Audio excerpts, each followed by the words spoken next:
Welcome back to the channel, everyone. Davey Death Ray here, back with another Sunday weekend roundup Q&A hangout with you guys.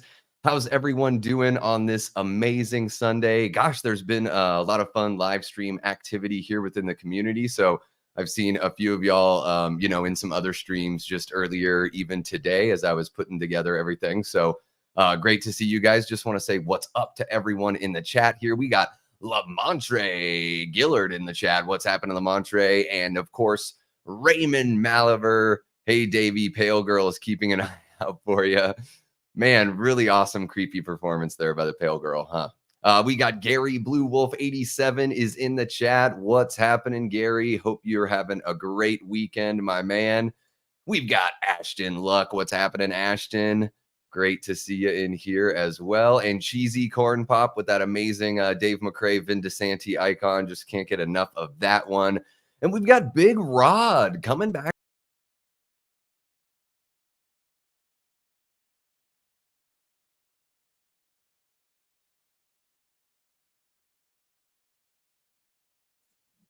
Everybody, I don't know what the hell happened. I think I accidentally clicked, right-clicked and then hit back on my browser. Whoops. Big Rod, great to see you coming back for more here. I think I saw you on Late Night with the Davey the other night. And we've got Ryan Olashow in the chat. What's happening, Ryan? Great to see you in here as well. Of course, our gal, Jean Whitcomb. What's happening, Jean? Great to see you. And Allie Girl, how's it going, Allie? Great to see you as well. Just saw you in the Slaughtered Lamb a few minutes ago also. And of course, we have Medley Man. I just started the last How to Train Your Dragon book. It's already amazing. That's great to hear. I think, like I said last time, I didn't even know they were books. Let's see here. Yeah, camera glitch moment. Really, I just accidentally right-clicked and hit back. So everything is operating smoothly here except for me. And we've got Zub Zero in the chat. What's happening, Zub? And Brett from Good Real Hunting, listening but cleaning, aftermath of skit filming. Yeah, that's a fun. I like doing that as well, Brett. Like sometimes I can't always watch, but I'll put something on to listen and take care of some chores and all that kind of fun stuff. We do still have to live our lives, even if we want to support the folks in the community. All right, what's happening, Eli? Great to see ya. And we've got Jordan Moran in the chat. What's happening, Jordan? You must be on the other side of the Atlantic if it's the evening for you. Yeah, I would imagine probably about 7 p.m. over there, a little bit after 7 p.m., I would say, if my calculations are correct. So yeah, guys, welcome into yet another weekend stream. This is amazing. We already have 15 people in here in the chat. You guys are so awesome for showing up and supporting the channel. We're like 26 subs away from hitting that 700 mark, but it's so encouraging to see a really, good group of people come out for every live stream. You guys are amazing. And we've got Aaron Click popping in to say, what's up? How's it going, Aaron? Great to see you in here. Let's see here. Medley Man says, on a scale of 1 to 10, how many times did you throw up to the Terrifier Salt and Bleach kill? I actually didn't think it was, I can see why it's like the kill of that movie, but I thought Terrifier 2, all things considered, was a lot more well measured than the first one. It is certainly like very, very gory, of course. Make no mistake on that. But for some reason, it just seemed like the fact that there was a story there and all that kind of stuff just seemed to kind of soften the blow, I think. Is there a buzz on my microphone? There we go. Okay. Now the microphone's sounding so much clearer. Every now and then it's just that little adjustment, right? Yeah, so I thought Terrifier 2, like, even though it was very gory, I don't know, maybe I was like ready for it because I had seen the first one, but I do think it was the fact that it has more of everything else I look for in a film. So I wasn't so like focused on how mean-spirited the gore and the horror is, but it's pretty mean-spirited for sure. And we got Brooke Scarlett in the chat. What's happening, Brooke? Great to see you. Thank you so much for swinging by, of course. Everyone's saying what's up to each other. That's great. Aaron says Terrifier 2 is the better crafted film. I'll give it that. Yeah, I think, when you're speaking like, relatively speaking or comparing it to the first, like I said, I don't know if you guys have seen my review yet. Maybe I shouldn't talk about it and force you to go over there and watch it. Yeah, I'll just do that. No, I did like Terrifier 2 a lot more than I liked the first. It didn't quite convince me to be like on that train. Um, but I think it convinced me to want to see the third film in the theater, depending on the runtime. So if Terrifier 3 comes out and it's 2 hours long or more, I'm probably not going to go see it in the theater. I just have to, I don't know. I feel like there's certain things you have to put your foot down about. And to me, it's slashers that are over an hour 45. It's going to take a lot to bring me to the theater for something like that. So yeah, Gary's saying he's still got to watch those. Yeah, Gary, the first movie is like barely a movie. It was really rough for me. I've seen a lot of bad movies in my time because I'm a huge Mystery Science Theater 3000 fan. So I've seen a lot of really bad movies. Terrifier, the first one, is right up there. But Terrifier 2 is so much better. Infinitely better, I would say. It's kind of tough to quantify just how much better it is because the first film is kind of just like a demo, essentially. That's what it reminds me of. Like a band puts out a demo and then you hear the actual way they record the songs for the record, you know? Guys, I got my Michael Myers H45 cup here. Got a whole bunch of coffee. I'm just sucking down the coffee. Yesterday, Kate and I went to a friend's pool. So we got a whole bunch of sun, whole bunch of soaking in the pool. It's like, 110 out in Phoenix already. So it is definitely pool season. I might have had a couple tequila drinks. So I'm just sort of drinking that coffee to get things right here today. All right, we've got T. Parker Evans in the chat here. Halloween and Scream are the only slashers where I'd love it to be around 2 hours. I mean, I get you. I think some of the Scream movies kind of get up there. I know the newer Halloween movies got closer to 2 hours, but even the first film is like a smooth, like 88 or 90 minutes or whatever it is. So, I think if you pace it right, like, 90 to 100 minutes for a slasher should be perfect. And if it has to be longer, I would just sort of start asking myself, why does it have to be longer? Am I doing something else like outside of the genre that's really useful here? Or am I just asking people to sit in a seat and pay attention to more detail for longer, So yeah. Zub Zero says, have you seen Bad Boys Ride or Die yet? No, I haven't. I think I missed the third Bad Boys movie. I think I've seen the first two. And man, they're fine. They're just fine to me. I don't action movies don't really do it for me too much. Like I think that Will Smith and Martin Lawrence are entertaining enough. I enjoy the first two movies enough, but not really like an action movie guy, so to speak. Outside of like action movies that kind of blend into other genres, like a sci-fi action or like a horror action, maybe a little bit different, like the Terminator movies or like some of the Alien movies. I enjoy those a bit more. But yeah, I don't know if I'll see Bad Boys Ride or Die in the theater. I'll probably skip out on that in the theater. And then we got Barry from Wolfman's Got Nards is in the chat. Halloween H2O is only 86 minutes, including credits. I was craving another 30 minutes of that masterpiece. Yeah, Barry, if they put the extra 30 minutes or a bulk of it in the first act of the film, which is easily, at least in my opinion, the best act of the film. I think the setup on H2O is so damn good. I think it starts out being one of the strongest sequels in the franchise. And I think it all kind of falls apart after that first act, unfortunately. The characters that I really love, I don't feel like we get enough of after the halfway mark of the movie. And I think our teenage characters are almost about as forgettable as it gets. Josh Hartnett does a really good job. Everyone else, I'm just sort of like, who are you and why are you in this movie? I mean, you're really only here to get killed. And I mean, I know what they're going for in H2O, that they're trying to go back to a little bit of that original intent of the first film. So they're not trying to like stack up a body count or get too graphic with anything. But I think that they were incorrect to do that. I think there should have been a couple more kills. I think it should have been a little more graphic. I think I should have put my phone on do not disturb. I also like, man, that one shot where you can clearly see it's Michael Myers that gets shot down the hallway, and then when they go up to the body, it's LL Cool J. I think that's a pretty manipulative move there to pull Steve Miner. What the heck do you think you're doing? Um, and also with H2O, if they just had a good mask for the whole movie instead of hopping around from a bunch of masks that are not very good. I know Stan Winston is one of the most talented, prop designers, effects designers, all of that. That's great. He's put in a lot of really good work. That H2O mask is not up there with his best work. Unfortunately, it's kind of odd looking. Let's just be honest.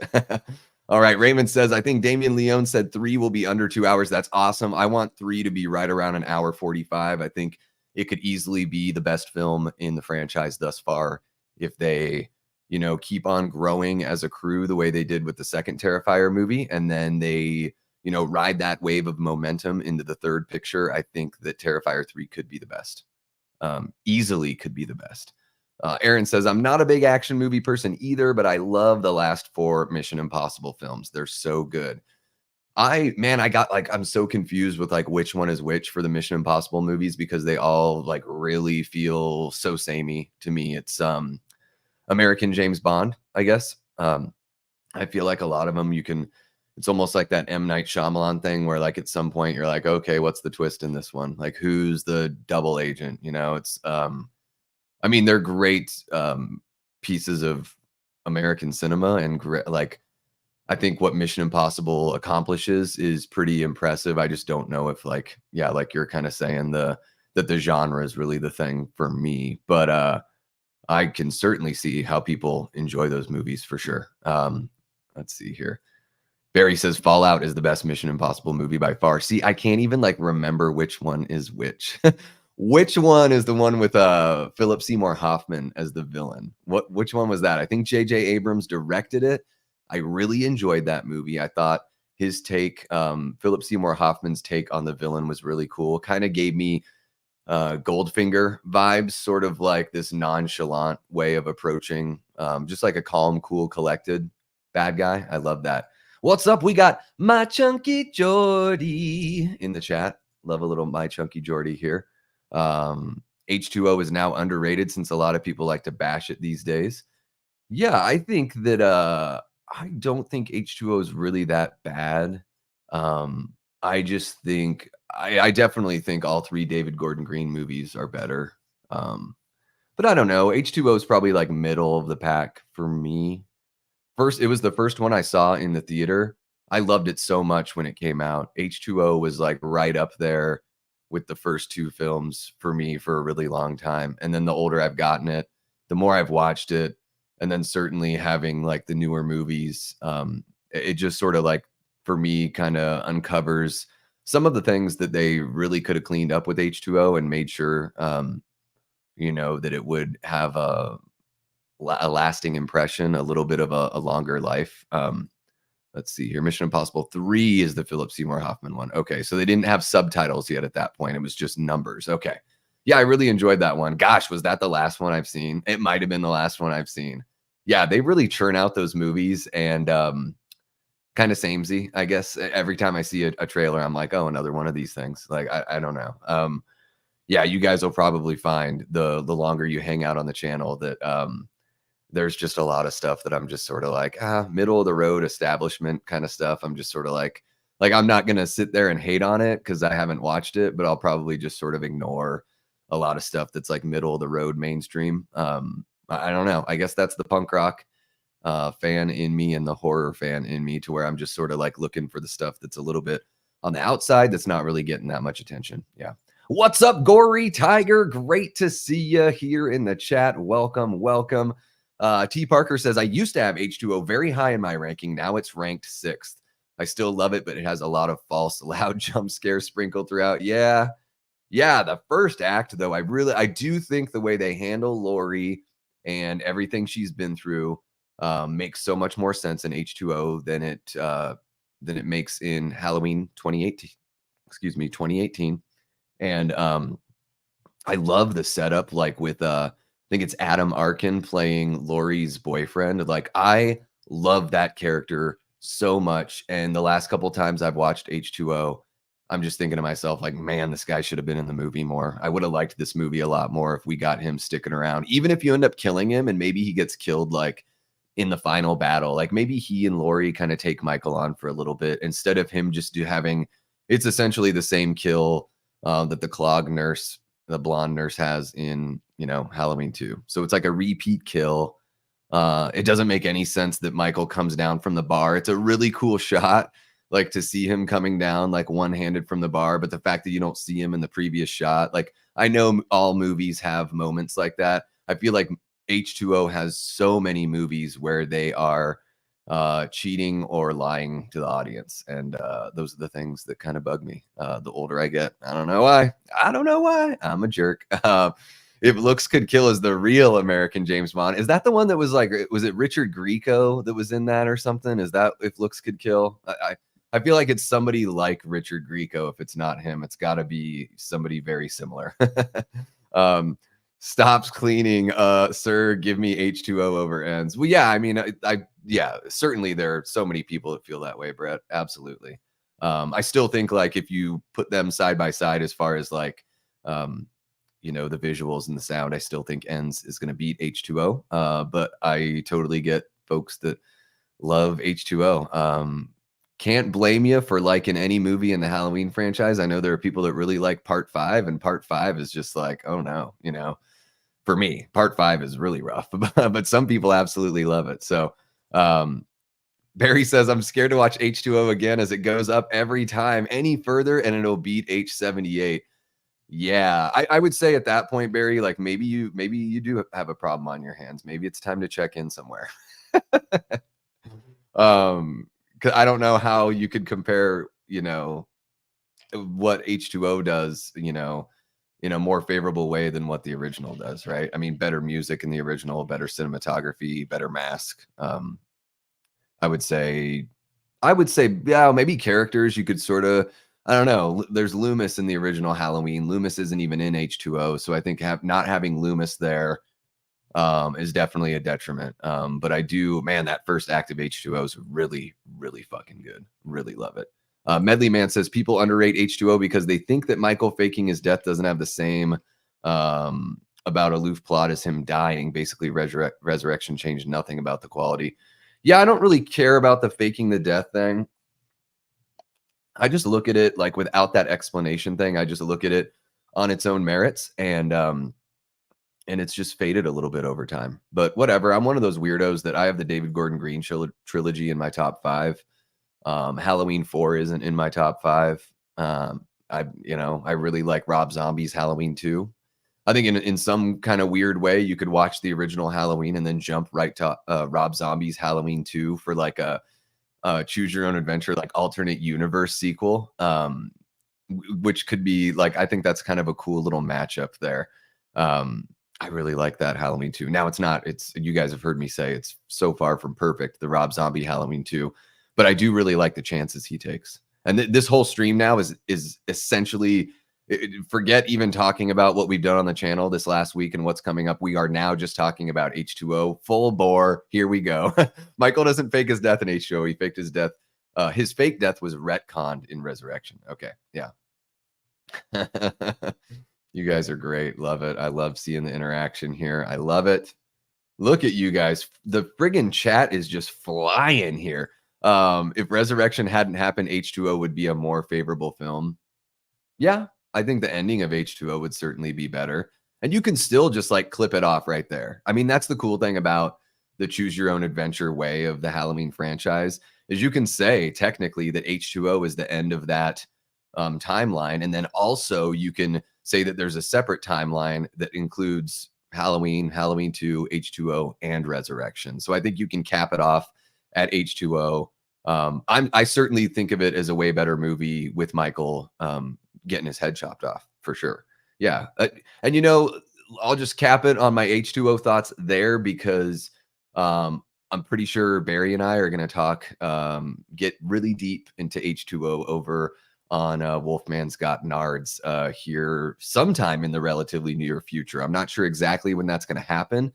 But yeah, we are going to have a fun little chat about that movie And I know it sounds like I'm just kind of hating on it right now. I don't hate H2O, but I'm the kind of person where the things that I love, the things that I like, and even the things I dislike, I'm always going to try to look at with the same kind of discernible lens.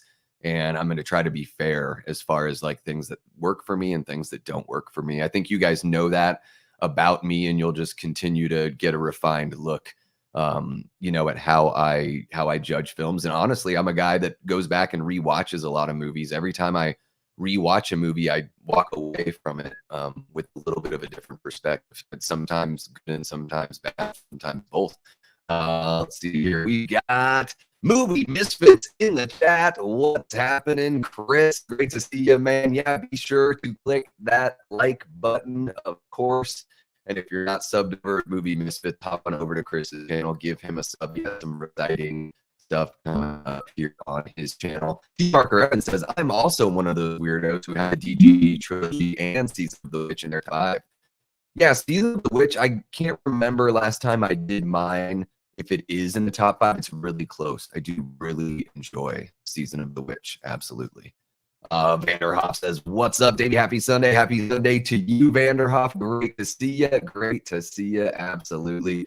I clip off H2O and Kills. I think that works too. I think Kills, in a sense, could have been the end too. And I think a lot of people that, didn't like ends, they were like, man, I just wish that the way that they ended Kills was the way that they ended ends, that he just sort of like walks off into the distance, and I think that, yeah, poetically speaking, it sort of makes sense, and it kind of is a good bookend with the first film, him laying on the grass, and then the next time they look back, he's gone. At the end of Kills, after he takes care of that mob, he could have just kind of like walked off into the fog. That could have been a really nice ending for the whole series. So they could have like taken that part and just put it at the end of ends. But clearly, COVID kind of redirected the way that they wanted to tell that story. And they told it in a way that we are now finding is continues to be divisive within the community. Chris says, I used to really like H2O as a kid. Now I like it less and less with each watch. Same. Doesn't hold up too well. Yeah, same. At least Jodie Lynn O'Keefe is there. Now, is she like the goth girl that's dating the tiny guy? They're the horned up couple. I imagine that's her, right? Because I don't know that actress's name, and it's got to be her, right? I do think the teen characters, they're okay. They're okay. I do really like Josh Hartnett. I think he's awesome. I'd love to see him come back to the franchise. I'd love to see like a True Blue, even if it's like a TV series anthology season or something like that follows H2O. That would be great. Yep. And then there we go. He says very soon. So yeah, we're working on a date for you guys. It'll be fun. We got to put together like a thumbnail, Barry, where we've got like boxing gloves and like, bruises and stuff. That would be a cool little Barry and Davey fight over H2O.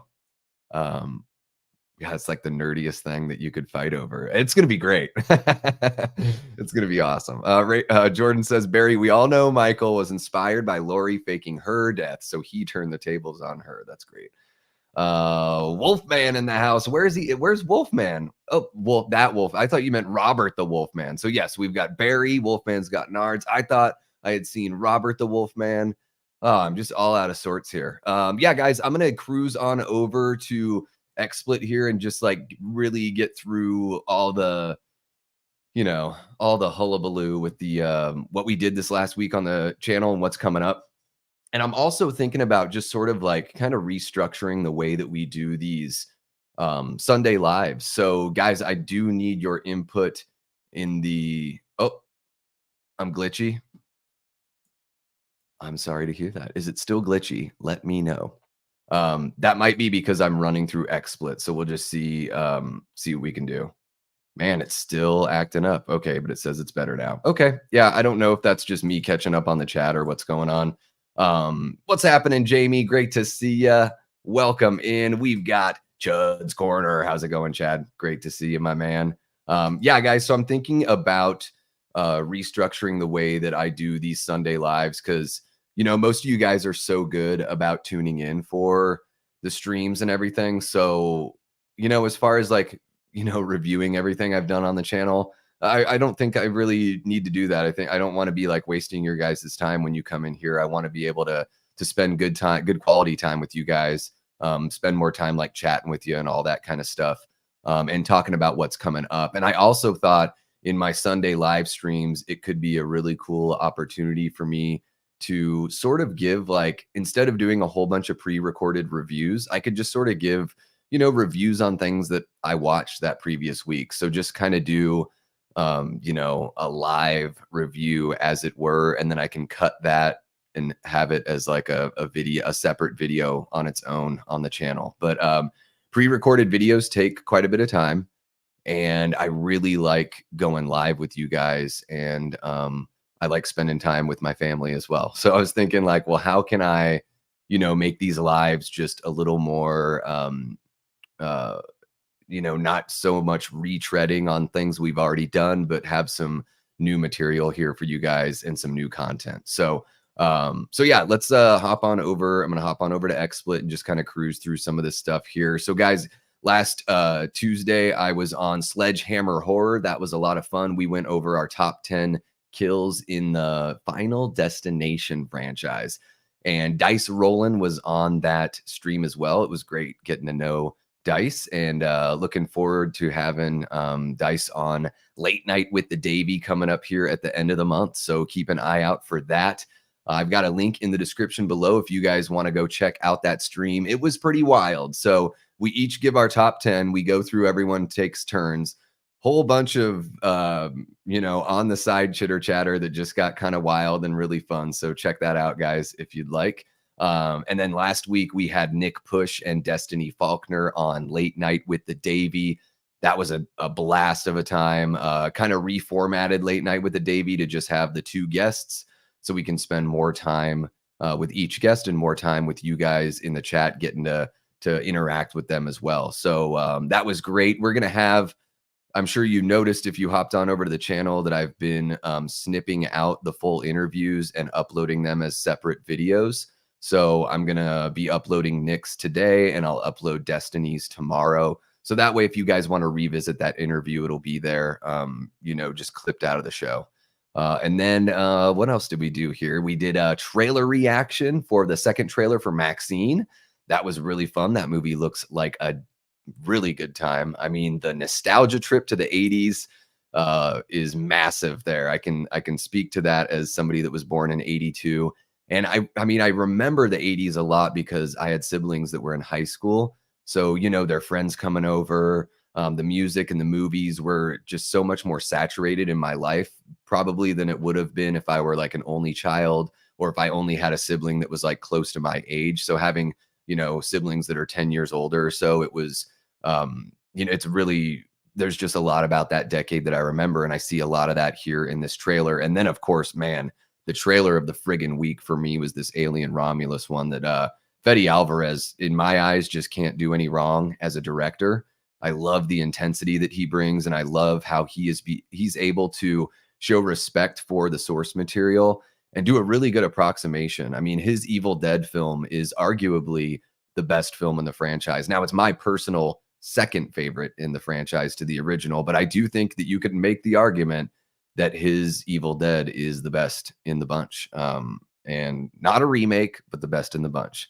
I can't wait to get into all that not a remake talk, because I hear, and I think it's just like naturally we're just inclined to say remake because it has the same name.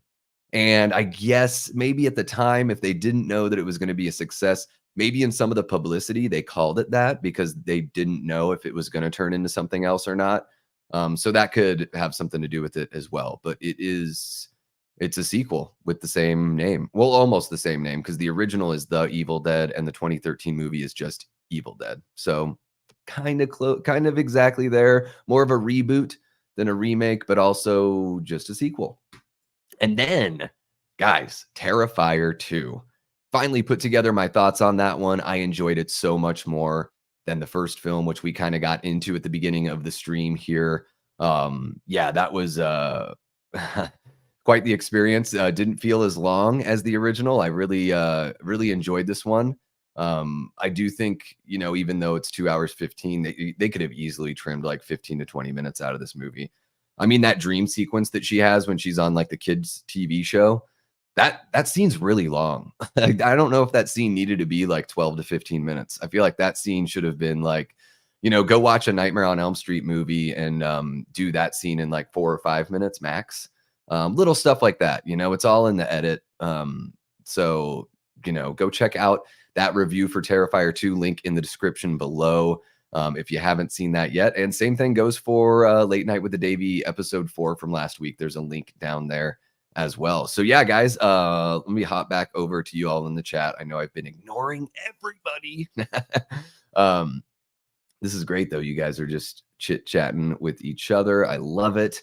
Yeah, guys. So let's see here. We got Mad Blood in the chat. What's happening, bud? Good to see you here. Mad Blood. Guys, if you haven't checked out Mad Blood's channel, go give it a peek.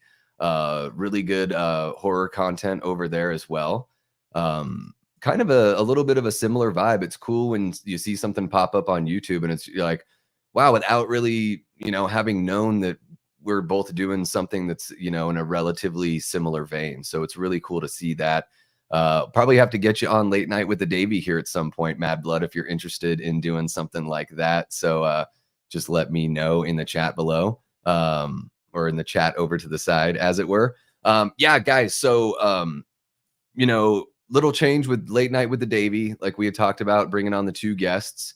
Those things are just going to kind of develop like as the show goes on, right? So we'll just sort of, refine those things. Also, I don't know if any of you were in the Fatchy Cinema stream from the other night when he was celebrating 4 years being on YouTube. Congratulations to Matt Fatchy for celebrating 4 years here on the tube. Love Fatchy Cinema's content over there, guys. So if you're not subbed, go over and give him a sub. But there's this thing they do on sports shows called Start Bench Cut. It's kind of like Fuck, Marry, Kill. But I just feel better about Start Bench Cut. I don't know. For me, Fuck, Marry, Kill just feels a little dirty. I don't know if I want my fucking and my killing that close to each other. So yeah, Start Bench Cut is kind of like a sports show thing. And I just did like a Start Bench Cut for Matt that was Halloween 2018, Halloween Kills, Halloween Ends. And it's a fun little game to play that I noticed a lot of people in the chat started kind of chiming in with their own like Fuck, Marry, Kill or Start Bench Cut. So I'm going to be working Start Bench Cut into each guest appearance on Late Night with the Davey. So each guest will get a Start Bench Cut. And if they want to throw one my way, then that would be great. And then what I'd also like to do is get you guys in the chat to, chime in on how you would put those things in order for Start Bench Cut. And on top of that, Fatchy and I have been talking a little bit offline, and we're thinking about, we're putting together plans right now to do like a monthly show where we hop on for like an hour. The show is just going to be called Start Bench Cut. And, maybe we'll come with a few subjects like prepared for one another. So we'll be able to say like, all right, Matt, here's my first Start Bench Cut for you. And we'll take turns, but in between taking turns, we'll jump into the chat with you guys to see how you guys rank the Start Bench Cut, or how you, line up those subjects, as it were. And then I also want to do like a digital spinning wheel, so we can kind of just have a bunch of random things on the spinning wheel. We can do like a random Start Bench Cut. So I want to have some fun with it. I think it would be cool to do like, actors, actresses, kills in a movie, sequels, really whatever. I thought a really fun one would be Start Bench Cut. So let me know in see, Mad Blood's already got one going here. The Start Bench Cut. Let's do one with Tom Atkins mustache, Tom Atkins back, Tom Atkins sexual prowess. How would you guys Start Bench Cut those 3 attributes of Tom Atkins? And so, yeah, Mad Blood, let's see here. Start Bench Cut, Rob Zombie Halloween 2, Halloween Ends, Friday the 13th, A New Beginning. Oh, man. I am going to start Halloween Ends. I'm going to bench Rob Zombie's Halloween 2, and I'm going to cut Friday the 13th, Part 5, A New Beginning. Yeah. And that's a tough one because I do like Rob Zombie's Halloween 2. I just think I like Ends more. So you guys can eviscerate me here in the chat. Yeah.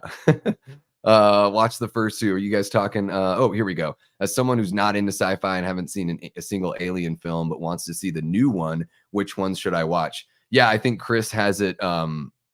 Yeah, Chris, that's the perfect answer right there.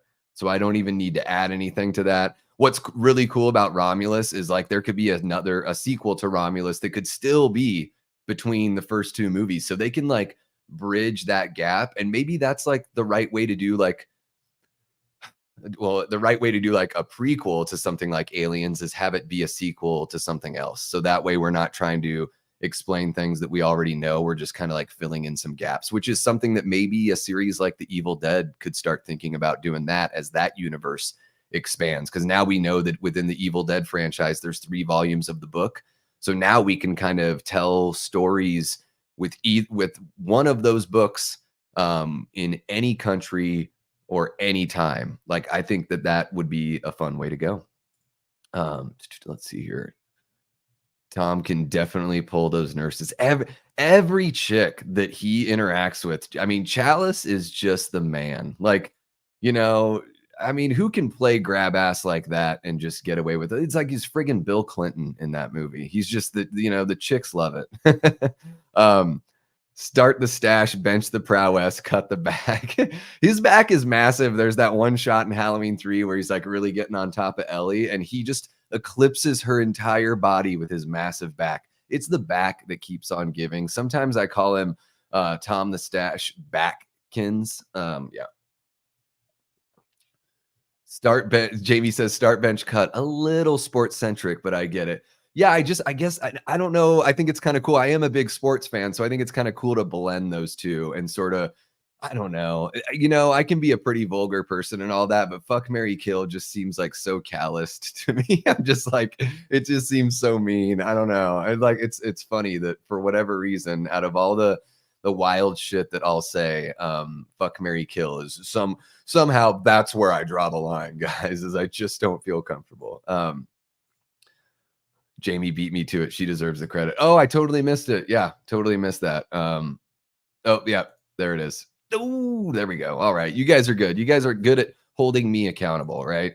And then everyone's jumping in here to help out with that. So that's awesome. Favorite NFL NBA team. I am a Washington Redskins fan. I guess they call themselves the Commanders now, but it's really tough for me to not say Redskins because that's the name that I grew up with. And when I think of that word, I think of the football team that plays in Washington, D.C. I don't think of anything else really. An NBA team, when I was living in Portland, I was a Blazers fan. I've never really had an NBA team. I think the basketball is like kind of boring. And I think it lacks, I think I see a lot of lack of physical and mental toughness in basketball. A lot of diva type behavior from everyone. Coaches seem like inconsequential and almost pointless. At this point, I don't know why teams really have coaches in the NBA because it seems like half of them get fired every year. Even if you make like the finals and don't win, you get fired if one of the players on the team doesn't like you. I just also think like a sport where physical contact is discouraged as much as it is in the NBA. I just look at, they're taking 2 days off in between each game in the finals. I just think that's like kind of weak. You look at something like the NHL where it's like they're going every other night, even in the Stanley Cup final. They're allowed to hit each other. I'm a Capitals fan when it comes to NHL. And then as far as baseball, I even think baseball players are tougher because hitting a baseball going 100 miles an hour with a bat is probably one of the toughest things that you can do, athletically speaking. And I'm a Yankees fan when it comes to baseball. Haven't gotten into too much tennis. I tried playing tennis once. It was so incredibly difficult. One of my buddies just was like, "Hey, let's hit the ball around and let me give you a lesson." Holy shit. It made me gain a huge respect for tennis players because just hitting the ball well in and of itself is difficult.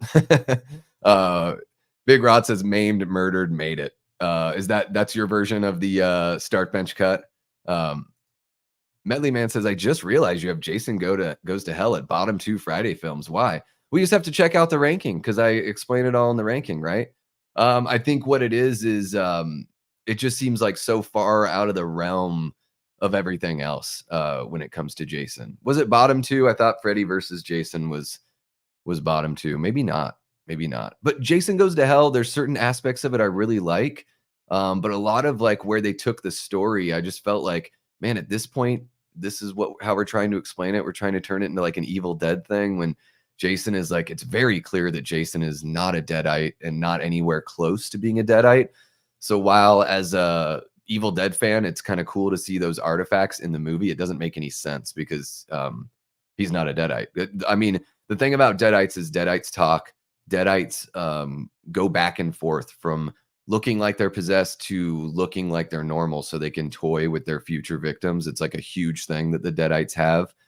Jason doesn't do any of that. So Jason is not even close to being a Deadite. So I don't know. Yeah, Aaron, punks aren't supposed to be sports fans. Yeah, it is the beauty of being a punk. But I will tell you this, Aaron, like I would go to shows when I was living in Portland. And if I started talking sports with somebody else, there would be some punk kid that would come up and be like, "Oh, a bunch of jocks talking about sports." And it's like, I'm a nerd about a bunch of stuff. I'm a nerd about punk rock. I'm a nerd about sports. I played sports as a kid and really enjoyed playing football and baseball as a younger kid. And so, and I have family members that are good at sports. So, I appreciate the physical prowess to be able to do the job. It ain't easy. And I do think that athletes, even though a lot of them get in trouble for doing crazy things, I think for the most part, like a lot of athletes are really great with their charity work and, working with underprivileged kids or sick kids and doing stuff within their community. So I think like all the good stuff that athletes do doesn't get, half as much of the publicity as the bad stuff that like a handful of them do. Please don't let my blunt. No, I don't. Yeah, I would never let it disturb me, Jamie. You're great. Yeah. Pay me no mind. No, I got thick skinned. I'm probably just a little low energy because my sleep was a little interrupted last night. Mad Blood says, nice. We used to live in DC, went to Giants versus Redskins game a few years back there. Yeah. My family, my dad was in the Coast Guard, so my family moved all around. I was born in Connecticut, but then we moved to Bowie, Maryland when I was about 2 months old. So all of my siblings in the early 80s were in that DC metro area. And that was when the Orioles won a World Series and the Redskins were really good. They won a Super Bowl back then. And they went to one and lost the next year. So yeah, all my family like root for the DC area sports teams. They're Orioles fans when it comes to baseball. I just picked the Yankees. I think I wanted to be a little bit of an iconoclast there, So yeah, guys, let's jump on over what we got. Bills Mafia for Jamie. That's great. Eli would rather watch college football than the NFL. I get that a little bit. I just think college football is not as good. So yeah, there's higher scoring because the defenses aren't very smart. For the most part, I think defenses are pretty dumb in college. And so I think NFL is a better quality of the game, but I can certainly see that college football is more exciting. Yeah, more dynamic for sure. A little bit more like backyard. Yeah, and NHL, the athletes. I would say NHL and NFL because NFL, like those guys, I mean, just imagine what their knees feel like by the first week, let alone the 17th week. So while, there aren't as many like, some of the hits you see in the NHL are showstoppers, but they have those in the NFL as well. And just the, 300 pounds pushing against 300 pounds and what that does to your joints and all that. It is, yeah. I can't get that they made the Redskins change the name. Well, and they didn't even make them, right? I mean, it was societal pressure pretty much. Yeah, it's to me, it's odd. I don't get it. I know there are a lot of fans that want the name changed back. I know there's a lot of Native American fans that want the name changed back. And I'm sure I've said this before on one of my streams, but the only people that I've ever met in my life that have a problem with the name Washington Redskins are white people that don't watch football. Like seriously, I've never met a football fan that has a problem with the team name. So and mostly it was like people in Portland that wanted to confront me drunk at a party or something because they didn't approve of that word. So yeah, but yeah, let's hop on over back here to talk about what we have coming up this week real quick, guys. So we've got Late Night with the Davy is returning on Wednesday night at 10 p.m. Eastern.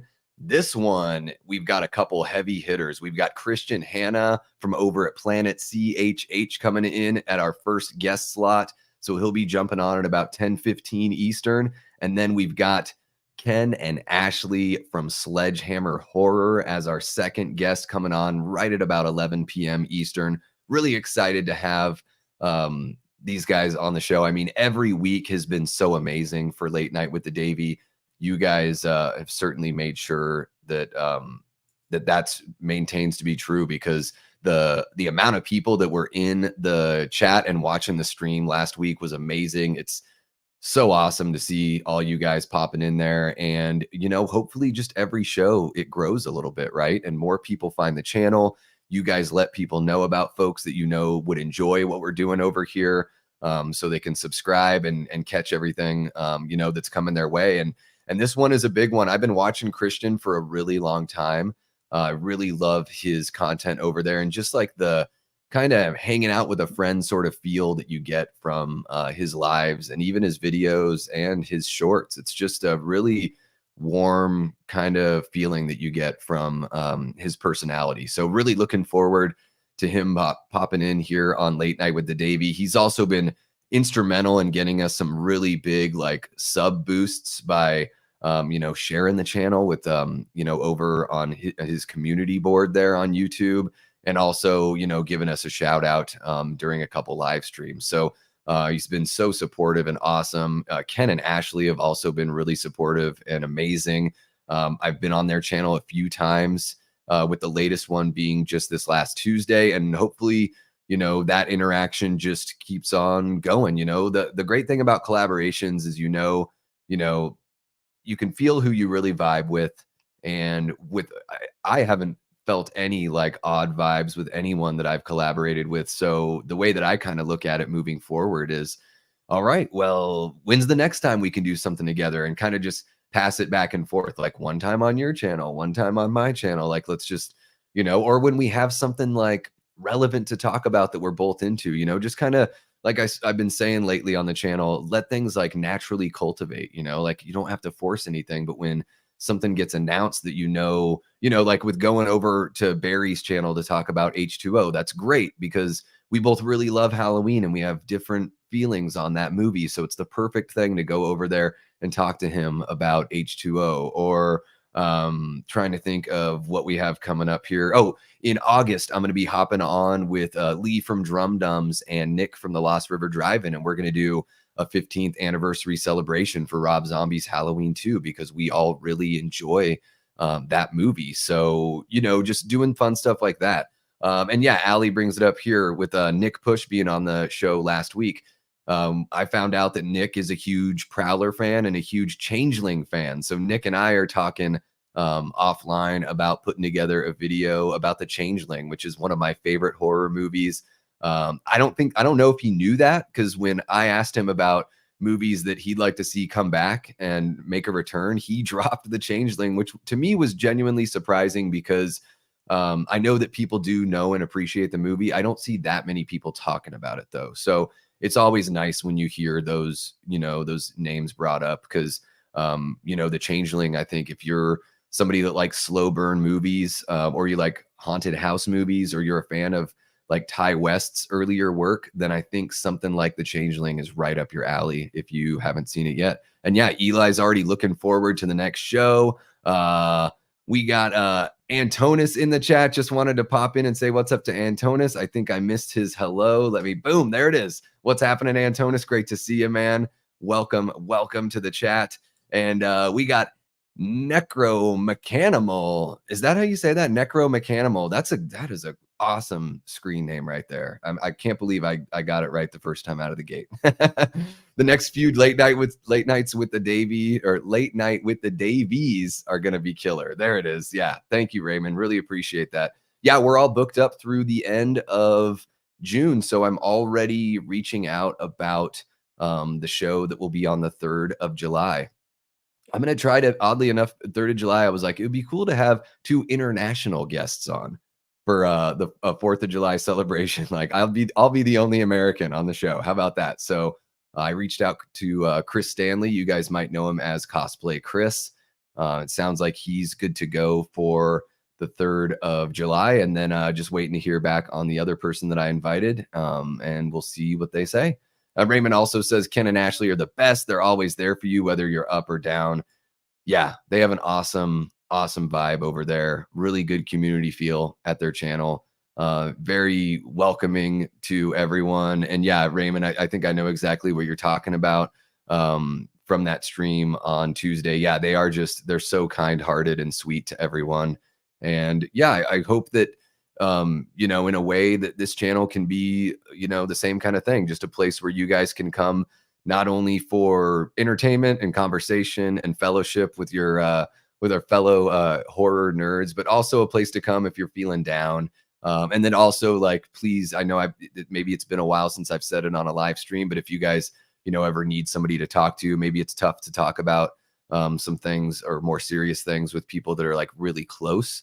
Everyone kind of feels different about that. Maybe if you think it would be easier and you're going through a tough time to reach out to somebody, feel free to reach out to me and let me know. I want to be there for you guys. Obviously, we all have lives that we're living and all that kind of stuff, but I take that kind of stuff seriously. So if you really need somebody, please, of course, reach out. I'm there for you. Let's see here. Jamie says, I adore Christian. Known him a long time now. I've even met him, hugged him, and had dinner with him. One of my favorite people I've worked with. That is way too cool, Jamie. Are you kind of down in that area? I know he's in Louisiana. Do you live sort of nearby, or did you guys just happen to be in the same place for like a con or something like that? I'm interested to know.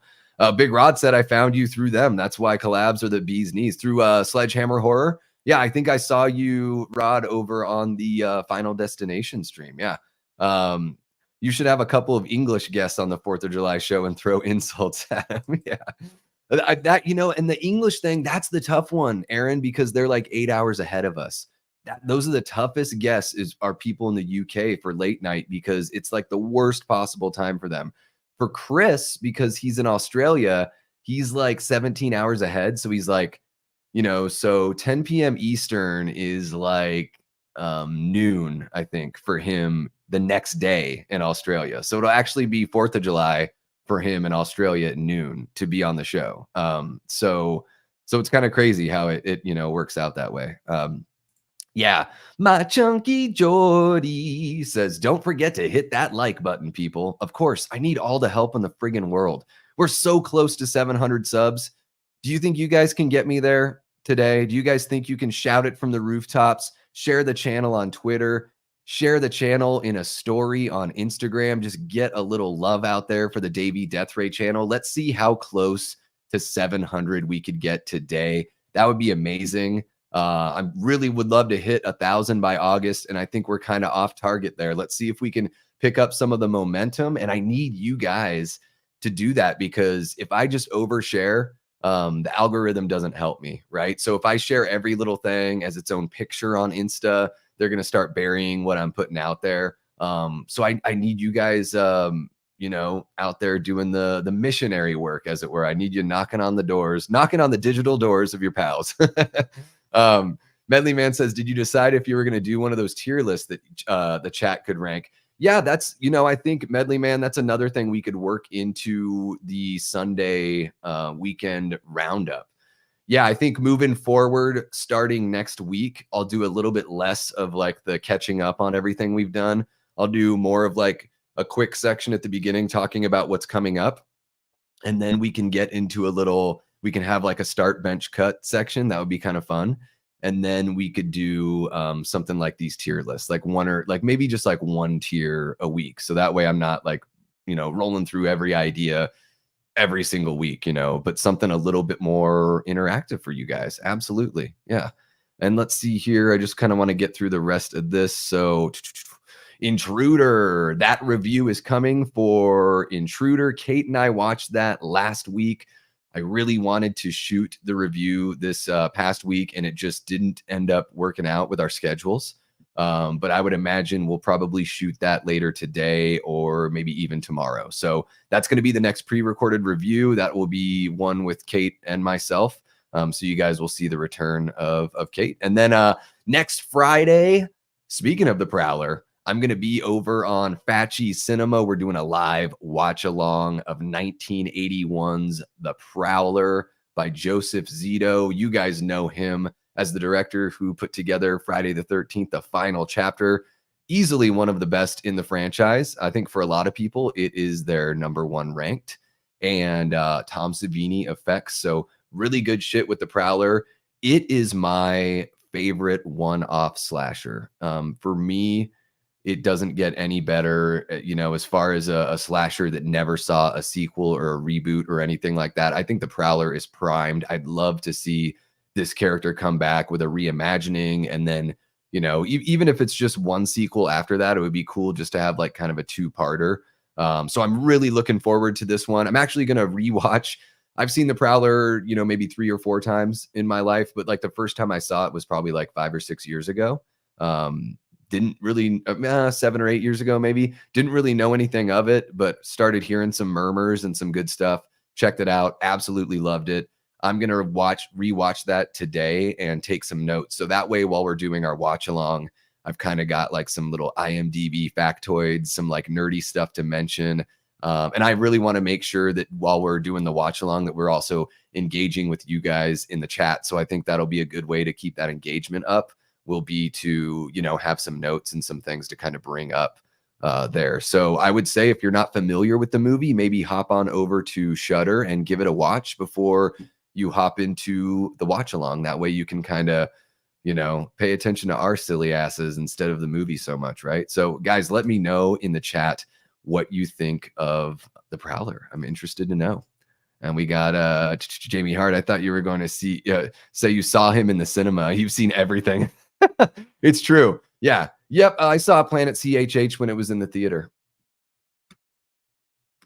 That's Jamie Hart right there. I live in New York State, but we met up at Scarefest. Oh, okay. Awesome. That's so cool. Yeah. It's really cool to just bump into people or get to meet them, at a con like that. Being at H45 last September was a really, awesome experience. I know I've talked about it here before, but just being able to meet, Darren and Frank from the Slaughtered Lamb, and Cody Snyder, who you guys see all throughout the chats. He's a mod all over the place. Met Anthony Brown Lee. I met Happy Sanjo, a whole bunch of, fun folks from the YouTube world out there. Let's see here. Raymond says you should have Barry from Wolfman's and Darren from TSL that night. Yeah, they would have to be pre-recorded. That's the thing. I need to figure out if we're going to do pre-recorded on Late Night with the Davey, because I really like the fact that it's a live show. But maybe we do like every now and then, maybe we do like once a month, maybe an episode that goes live at a different time. So it would be late night, but it would be like the UK's late night. So we hop on at like 5 p.m. Eastern instead of, so it'd be like 2 p.m. my time. And it would be about 10 o'clock out there for them. Maybe something like that. As the show continues growing and changing and the audience for it grows, like, it'll be refined, and it'll be, I'm really looking forward. I've got all the confidence in the world that, as the show continues to go, it's only going to get better, and I should only get better as a host and all that kind of fun stuff. And, we'll just be filling the chat room with tons of people, just like you guys have filled it up. 22 people hanging out right now. That is amazing. I had nothing to do in this podunk town but go to the theater. And Aaron's saying sub. Antonis says you should bring on Wet Movie One. He has been on YouTube since the beginning.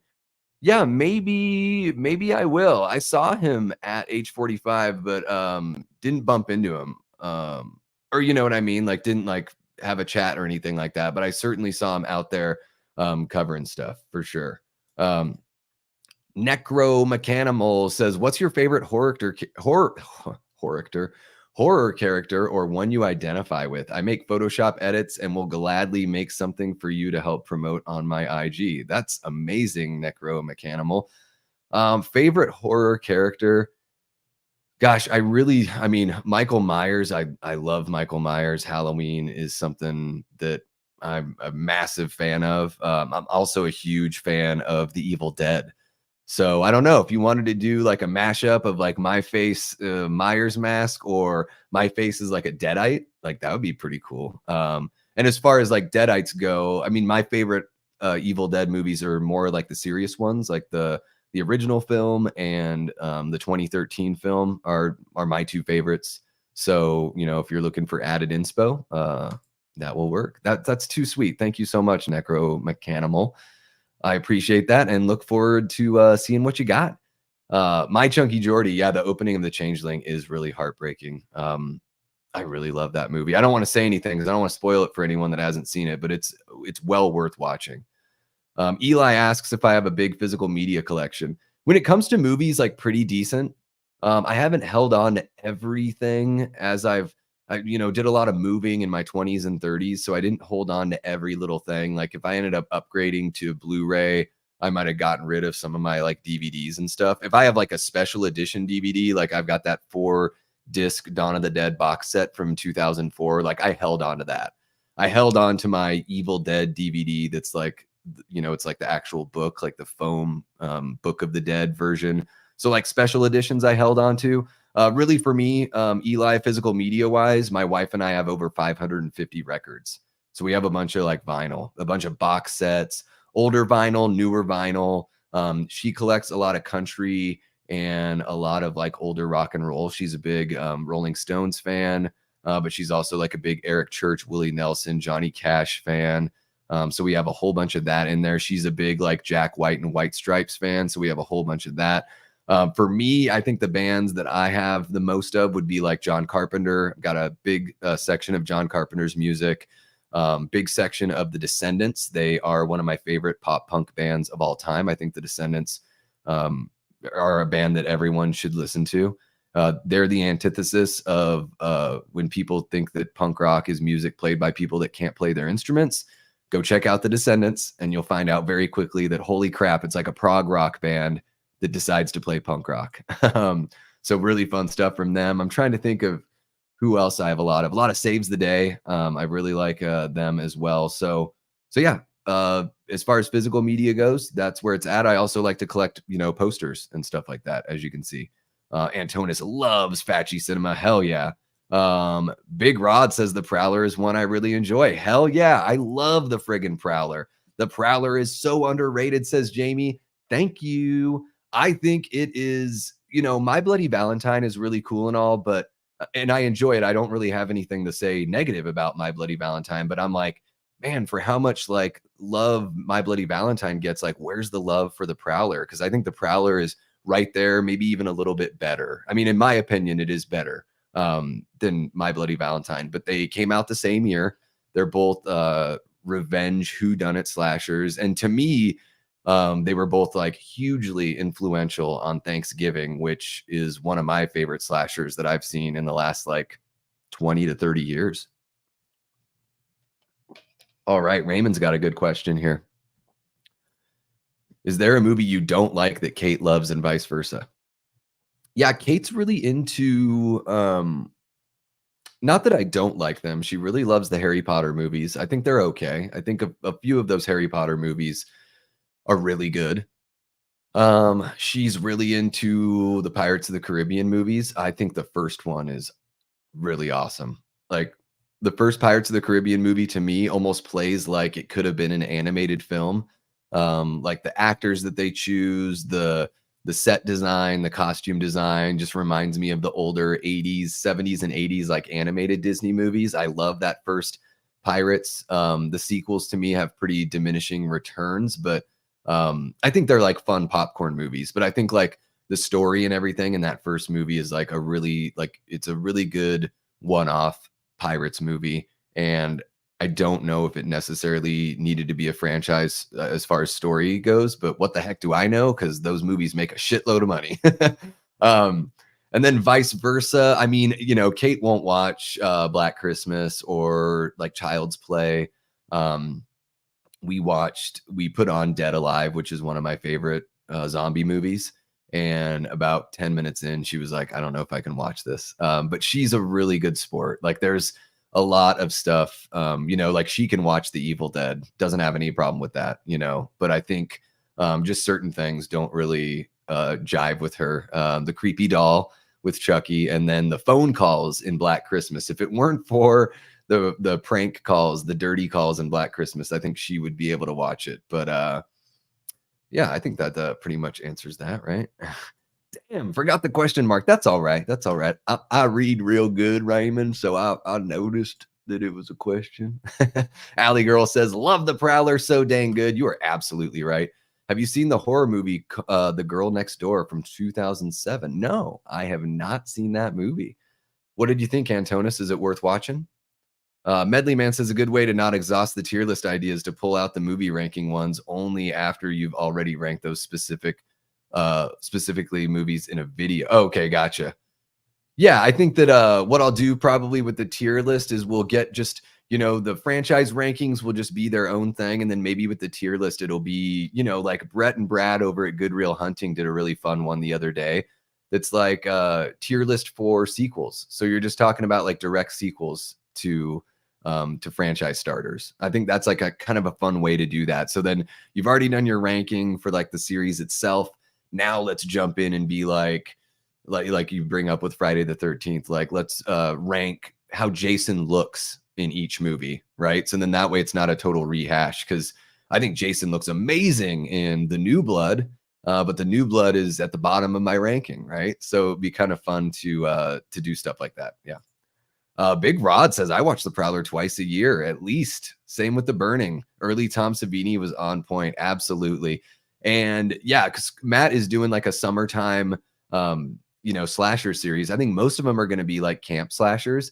But I did bring it up to him. I was like, The Prowler is technically a summer slasher because it takes place around a dance that takes place on like June 28th within the movie. So it's right there. Like we're doing it we're doing our stream just a couple weeks before that. So even though it's not a camp slasher, it's a great like summertime slasher. And of course, like we're right in the time of year now where it's like, hey guys, it's time to start thinking about watching Jaws. I usually watch it right around 4th of July weekend. And usually Kate wants to watch it about a month before. So I'd imagine that like any day now, Kate is going to be like, I want to watch Jaws. Yeah, exactly, Medley Man. I think that's the way to do it, is keep the rankings as their own kind of thing. T. Parker says, any horror or horror-esque TV shows that you watch? I'm not so big on TV,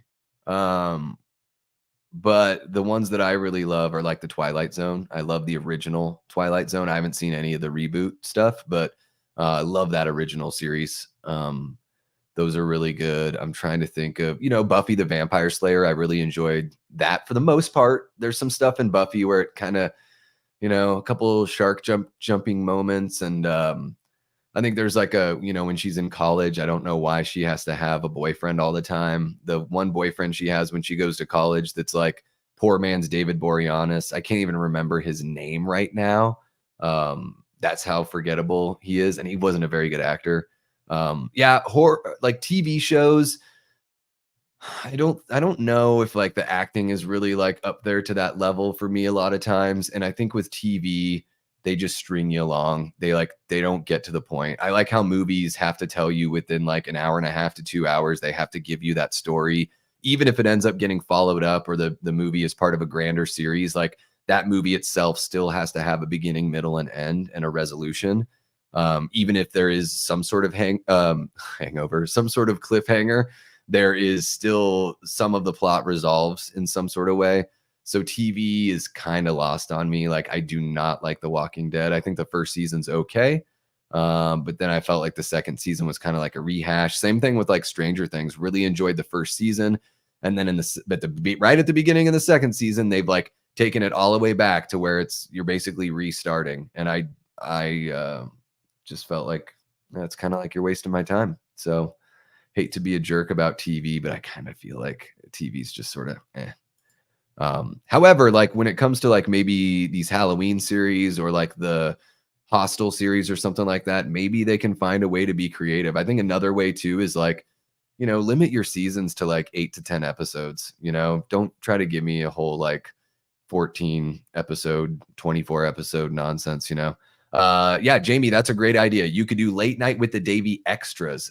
that I was thinking of, I'm like, what do we call that? But that's what I've been thinking about, because even for like Lee from Drum Dums, I want to have him on the show, but like Wednesdays are really bad for him. And so it's like, well, shit, like I like having the show be consistently on the same night. So maybe I do a little something that's like, late night. Yeah, I could probably just call it extras, or after hours or something ridiculous like that.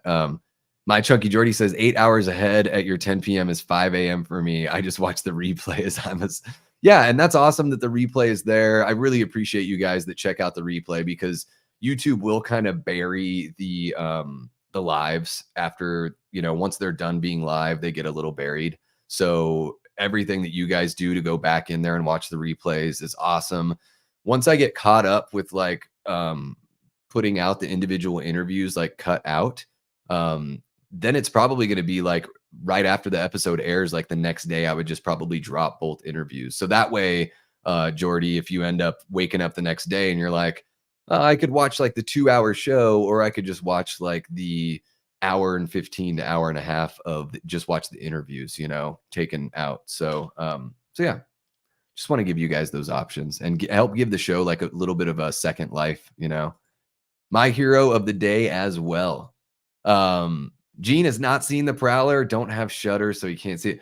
Yeah, Gene, I recommend watching The Prowler. So maybe the next time you're like, you want to buy a movie, or you're looking for something to add to the collection, it gets the Davey Death Ray stamp of approval. So you can blind buy The Prowler and watch it. I think that if you're a fan of movies like, Halloween, My Bloody Valentine, if you're a fan of good slashers, you will enjoy The Prowler, I think. Absolutely. Raymond says Christian and Brandon and Nick from Lost River Drive-In seem like guys you can hang out with at a bar and have fun conversations. Absolutely. Yeah. Having Nick on here from the Lost River Drive-In, we could have talked forever. So he will be back, absolutely. Alley Girl saying that it was on Tubi. So yeah, check it out. Maybe it's on Tubi as well. And like these movies are always kind of rotating through. So just because it's on Shudder doesn't mean that it's not somewhere else, or that it won't pop up somewhere else, like, any day here. Have the pre-recorded stuff as a sub-series for Late Night with the Davey called More. Yeah. Late Night with the Davey Plus. Everyone's doing Plus, right? That'd be funny. Necro Mechanimal says, I had the theater all to myself yesterday for The Watchers. It was a great experience, but I wish more people in my area showed up for horror, so we didn't only get the PG-13 stuff. Yeah.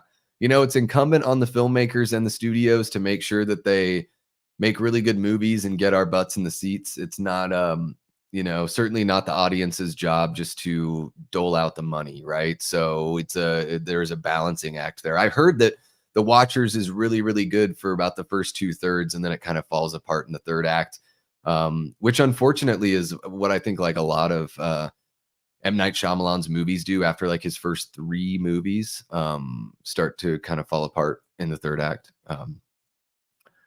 I do like the Violent Femmes. Yeah, they're fun. I don't have like a whole bunch of stuff from there. I don't know if I have a vinyl of theirs, but the songs that I've heard, I really do enjoy. Yeah, for sure. Where can I buy horror movie soundtrack vinyls from? I don't know. Antonis, whereabouts do you live? There's probably a local record store in your hometown that maybe they even have a website, and you can do, you could order stuff through them. If you don't mind hopping on Amazon, I, encourage you to check out Amazon for any vinyl that you want to buy. A record anywhere from like $25 to like $30, I think is a pretty good deal. I have some really fun horror movie soundtracks in my collection. I'll have to show them off to you guys sometime. Once we get closer to spooky season, maybe we'll do that on a live stream where I just bust out my horror vinyl, because I've got like a double 180-gram Day of the Dead soundtrack. I've got all the new Halloweens. One of them's a double. I've got like special edition releases of all those new Halloween movie soundtracks. So yeah. Antonis is a huge Pirates of the Caribbean fan. Hell yeah. All right. Why not? Ali says, why not Black Christmas? Yeah, it's those damn phone calls. And we got Fishing with Fish Gal in the chat. What's happening, Fishing with Fish Gal? Nice to see you in there. One of the first folks I connected with on YouTube when I started back in August. Great to see you in the chat here. T. Parker says, I love the Harry Potter franchise and Pirates of the Caribbean movies. Dead Man's Chest is my favorite, mainly because Davy Jones and his crew are menacing. Yeah, Bill Nighy as Davy Jones is really good. Really damn good. Aaron says The Girl Next Door is good, but so depressing. Okay. And Barry says it's a hard watch, but very good. Okay. All right. Well, I think that sometimes it's good to watch a movie that's kind of a tough watch. Yeah. Tragic true story worth checking out. Okay. Probably never watch again. Yeah. Okay. Only need to watch it once, kind of like Requiem for a Dream or something like that. Or any Darren Aronofsky movie. I don't think I've ever had to watch any of his movies a second time. They leave such an impression. I watched Sleepaway Camp this morning. Camp horror is the best in the summer, says Big Rod. You know, I've never seen Sleepaway Camp, but I've seen so many reviews of it. I feel like I've seen the movie. Yeah, let me move on with what we've got over here. So after doing Fatchy's The Prowler watch along on June 14th, we've got Movie Date with Davey and Kate coming back on Saturday, June 15th, and we'll be going live with your guys' pick from our latest poll, Friday from 1995. What a movie we have here in Friday. One of the funniest movies I've ever seen. Very rewatchable film. And I know it gets into some like kind of serious stuff later on. There's you know, definitely some more serious tone in there and things that they deal with, some subject matter. But I think for the most part, you can consider this a comedy, right? And it got 41% of the vote. We had about 120 votes come through by the time I closed the polls in my head. It was like 118 votes. Friday got 41%. Mallrats was right behind with about 36%. So what we usually do on Late Night with the Davey is we go back and forth. We do like a horror movie and then a non-horror. And the reason why we can't just like go through all the horror or just cover whatever movie we want is the whole premise of the show is they're films that Kate and I are both familiar with. So both very familiar with. So want to make sure that, you know, we're covering something that we can talk about ad nauseum. So Friday is definitely one of those movies. We'll be getting back to horror at the end of the month. I would imagine we're probably just going to keep the Scream train going and do Scream 3 because we've already covered the first two films on Movie Date with Davey and Kate. Let me know, guys, in the chat here. If you don't want to see Scream 3, let me know and we'll put up a poll with some other horror movies. But I think it just seems like the Scream movies always crush it in these polls. So we figure probably just knock out this series and then start hitting up some other horror movies as we go on. So yeah, let me know in the chat and let me know what you guys think of Friday. I know that not everyone, you know, it is a kind of a horror centric channel here over at the Davey Death Ray channel, but we have so many interests. So I'm just always kind of curious to know where that overlap is. If you guys enjoy, you know, something like Friday here. So let me know. Let's see here. Raymond voted for Pirates of the Caribbean, but it lost bad. Yeah, no, it didn't lose as bad as Fletch, Raymond. Holy crap. I love Fletch. Fletch is one of my favorite movies of all time. And it just gets crushed every time we put it up there. At some point, it'll probably be like my birthday next year, next May, and I'll just be like, fuck it, we're just going to do Fletch. I don't know, no one's voting this time. We're just doing it because I want to do it. Let's see here. You guys are all catch. Friday is a classic, says Barry. I don't know why my nose is so itchy, guys, but it is. Yeah, next Friday. I think I've only seen Next Friday once, so I need to jump back into that one for sure. But yeah, I absolutely love Friday. Big Rod says I got to go back and watch those Scream content. Yeah, we do. So Big Rod, since you're new to the channel, Movie Date with Davey and Kate. It's my wife and I, and it's not a watch along series. I think a lot of times people think it's a watch along, and maybe it's because we called it a movie date.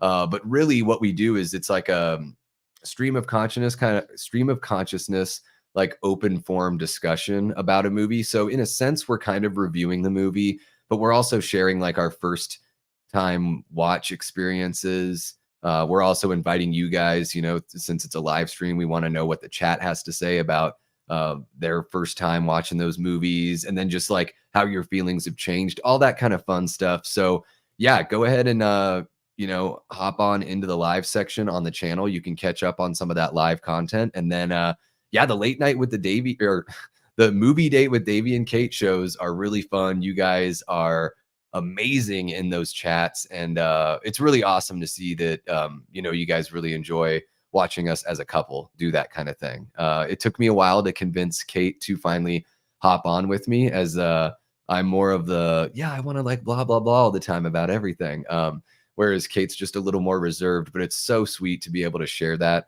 with her. We both love watching movies, we're both big fans, so it's really great to see you guys be so sweet to her and welcome her into our awesome little community here for sure. Antonis says, I watched Friday last year when I got into Hood movies. Yeah, it's definitely a Hood movie. Man, the energy that Chris Tucker has just reminds me so much of like that Jim Carrey kind of level of energy. Really fun stuff. Raymond hated the first Sleepaway Camp, liked the second, and thought the third was okay. I need to catch up on all of those. I am so friggin' far behind. T. Parker says, I think Scream 3 is a perfect way, especially perfect watch, especially since Maxine comes out soon, where both are murder mysteries taking place in Hollywood. Absolutely. Yeah, the timing should work out great. Awesome. I'm glad to get that validation from you there, T. Parker. Really appreciate it. Raymond says he's never seen Fletch. Oh my gosh, Fletch is so funny. Arguably the best Chevy Chase comedy, I would say. And that's like a tough group. There's a start bench cut is Fletch, National Lampoon's Vacation, Caddyshack. That would be a good start bench cut right there. And then Friday After Next is what Raymond's saying. Yeah, so Friday, next Friday, Friday After Next. I've never seen Friday After Next. Is that the one that's a Christmas movie? I think that one's a Christmas movie. I would love to get the hubby on live to talk movies, but he outright refuses. He hates being on camera or giving speeches. Yeah, it's not for everyone, and that's okay. It's no matter what, even for people like me that I'm obviously I'm a talker. There's still an adjustment period with like being on camera, getting comfortable, being okay when you have those flubs and all that stuff, not letting it fluster you or derail you. I mean, it's still happens to me. I make mistakes all the time. I'd be terrible as president because people would be like, well, what about the one time that he said this thing not perfectly? People would just eviscerate me. Aaron says, cover some punk crooner polka music on your channel, Davey. We're all into that genre. What are punk crooner polka? So almost like ska, but not quite, right? That's what I think of when I think of punk crooner polka. When is your Chucky franchise ranking coming out? That's a good question, Antonis. So I started watching the Child's Play movies yesterday. I'm really familiar with the first three and Bride of Chucky. And I've only seen Seed, Cult, and Curse once each. And I remember, I think I liked Curse. That's the one that takes place in the house, right? And Brad Dourif's daughter is in the wheelchair. I think that's the one. I rather enjoyed that one. I think Cult of Chucky, I didn't really enjoy too much. I like that they brought in Alex Vincent, that they brought him back, and maybe they tease him in the previous one, but I've only seen those movies once, so I need to go back. But really enjoy the first four. And yeah, just watched the first Child's Play yesterday. I think that movie's so damn good. What a breeze of a watch. It just really gets going and doesn't really slow down. So that franchise ranking, Antonis, is probably going to come out later on in the month. With how many movies there are in the franchise, I just need some time. And I'll be doing a review of Bride of Chucky for you, as you had requested through the Patreon. So I'll be putting that together for you. And then I guess I have to watch the remake to Child's Play because I turned it off like 10 minutes in. I thought the opening of the Child's Play remake was just such shit. So I turned it off. So I'll have to watch that one in its entirety so I can fairly rank it. Although it's probably going to be just like Nightmare on Elm Street, where it's in dead last. Aaron Click has not seen Fletch in years. I highly recommend you check that out. Don't be fooled by the chat. Sleepaway Camp 2 and 3 are as incomplete as Terrifier. Oh, it's funny. 2 is okay. It's like a mid Friday the 13th. Yeah, I don't expect too much from Sleepaway Camps. Probably like I do like ska, Aaron. So maybe I would love to cover more music, and I think I've mentioned that to you guys before. But YouTube is just so rough on copyrights with music. So it's like I can review a movie and show pictures and clips from the movie, but music, I'll get, they'll kick my ass. But I'd love to have more musical guests on Late Night with Davey. I just need to reach out to some folks. Yeah.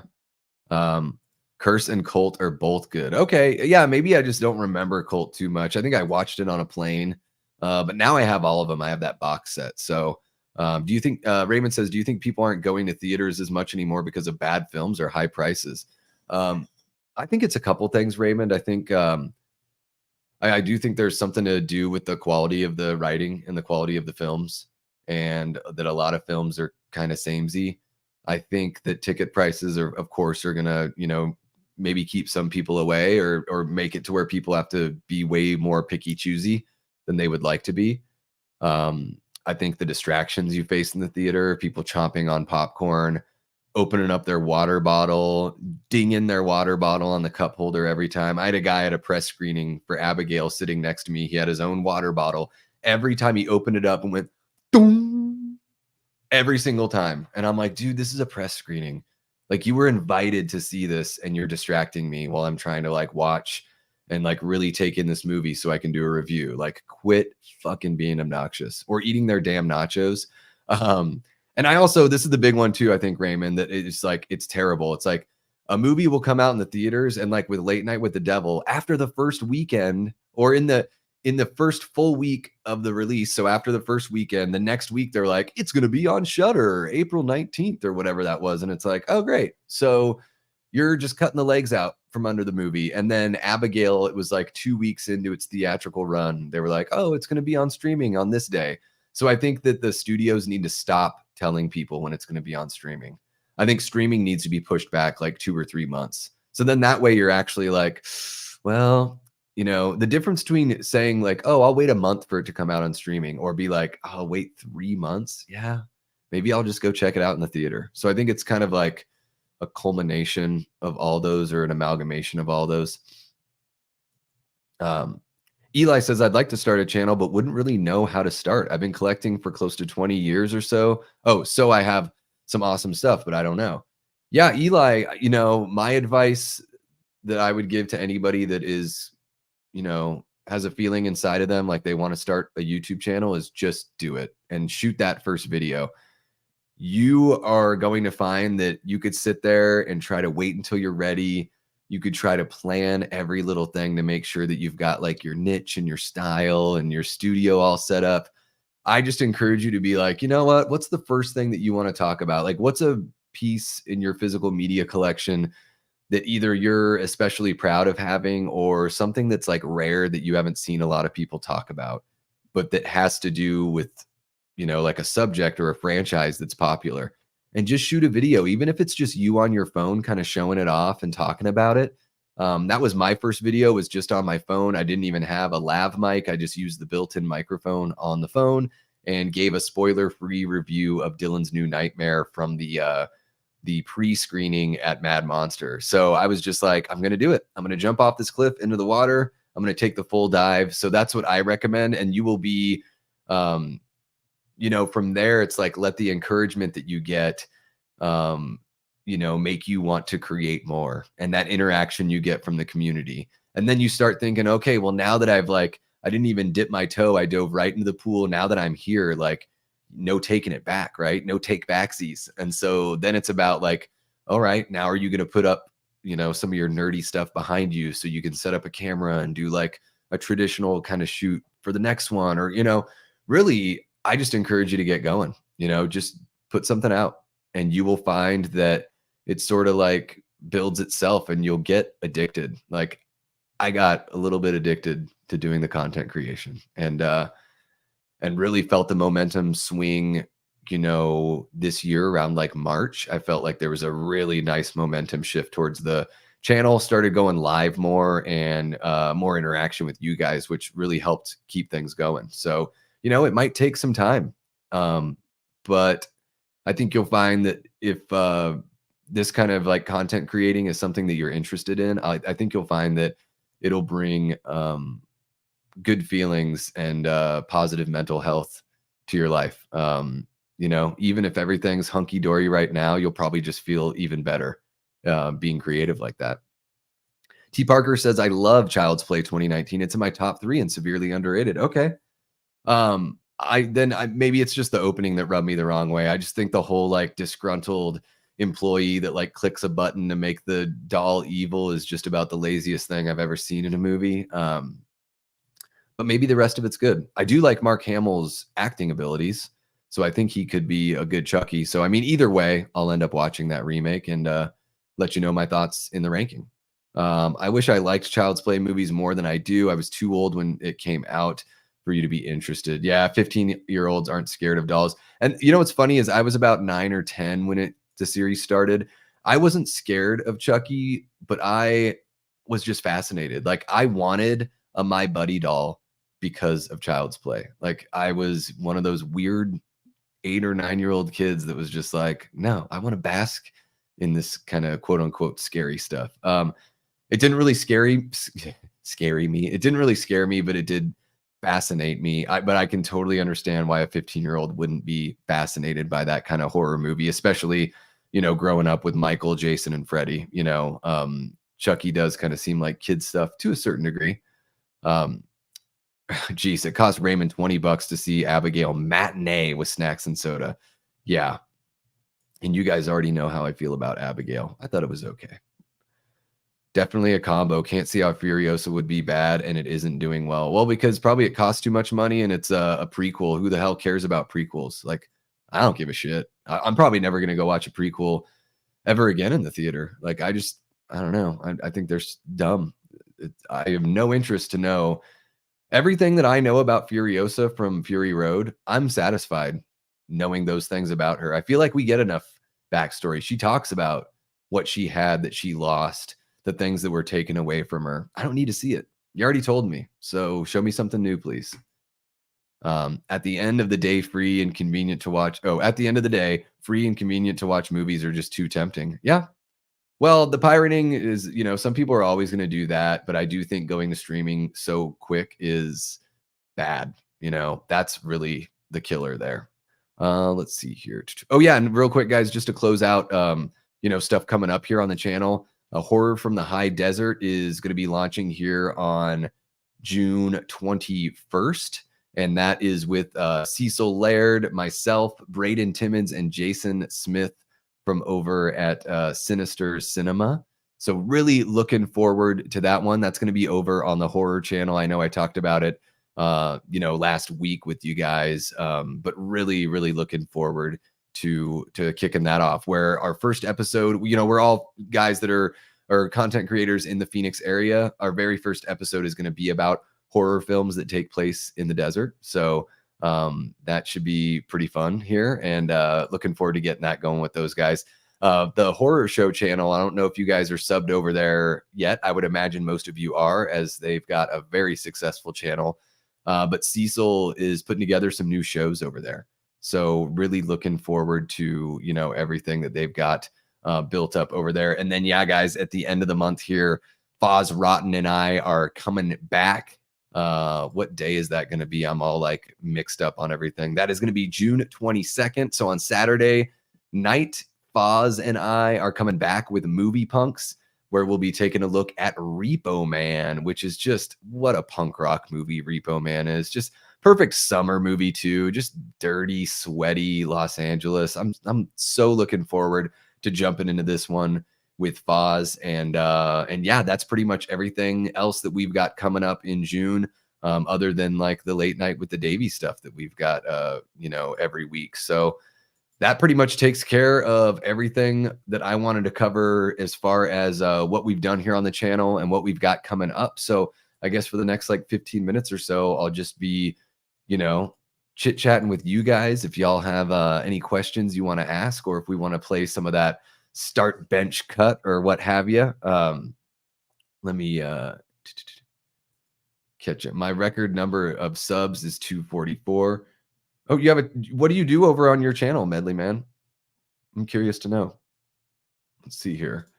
Commercials on streaming will get people back to theaters. Yeah, it might. Also, I just think just set it back 3 months from the release, never do it day and date, never do it, at a month or 2 months. Like, make it to where people really have to make a decision between bucking up and going to the theater and spending the money or having to be out of the loop for 3 months. Because really, in this day and age that we're in right now, people being out of the loop that's going to drive them to go see a movie in the theater, because they want to be part of the conversation. They don't want to be in the dark about a movie, that all of their friends or all of their, online cohorts are watching and reviewing. Let's see here. My childhood YouTube channel in the span of like 3 years before I stopped. Oh, wow. You got 120,000 views. Hell yeah.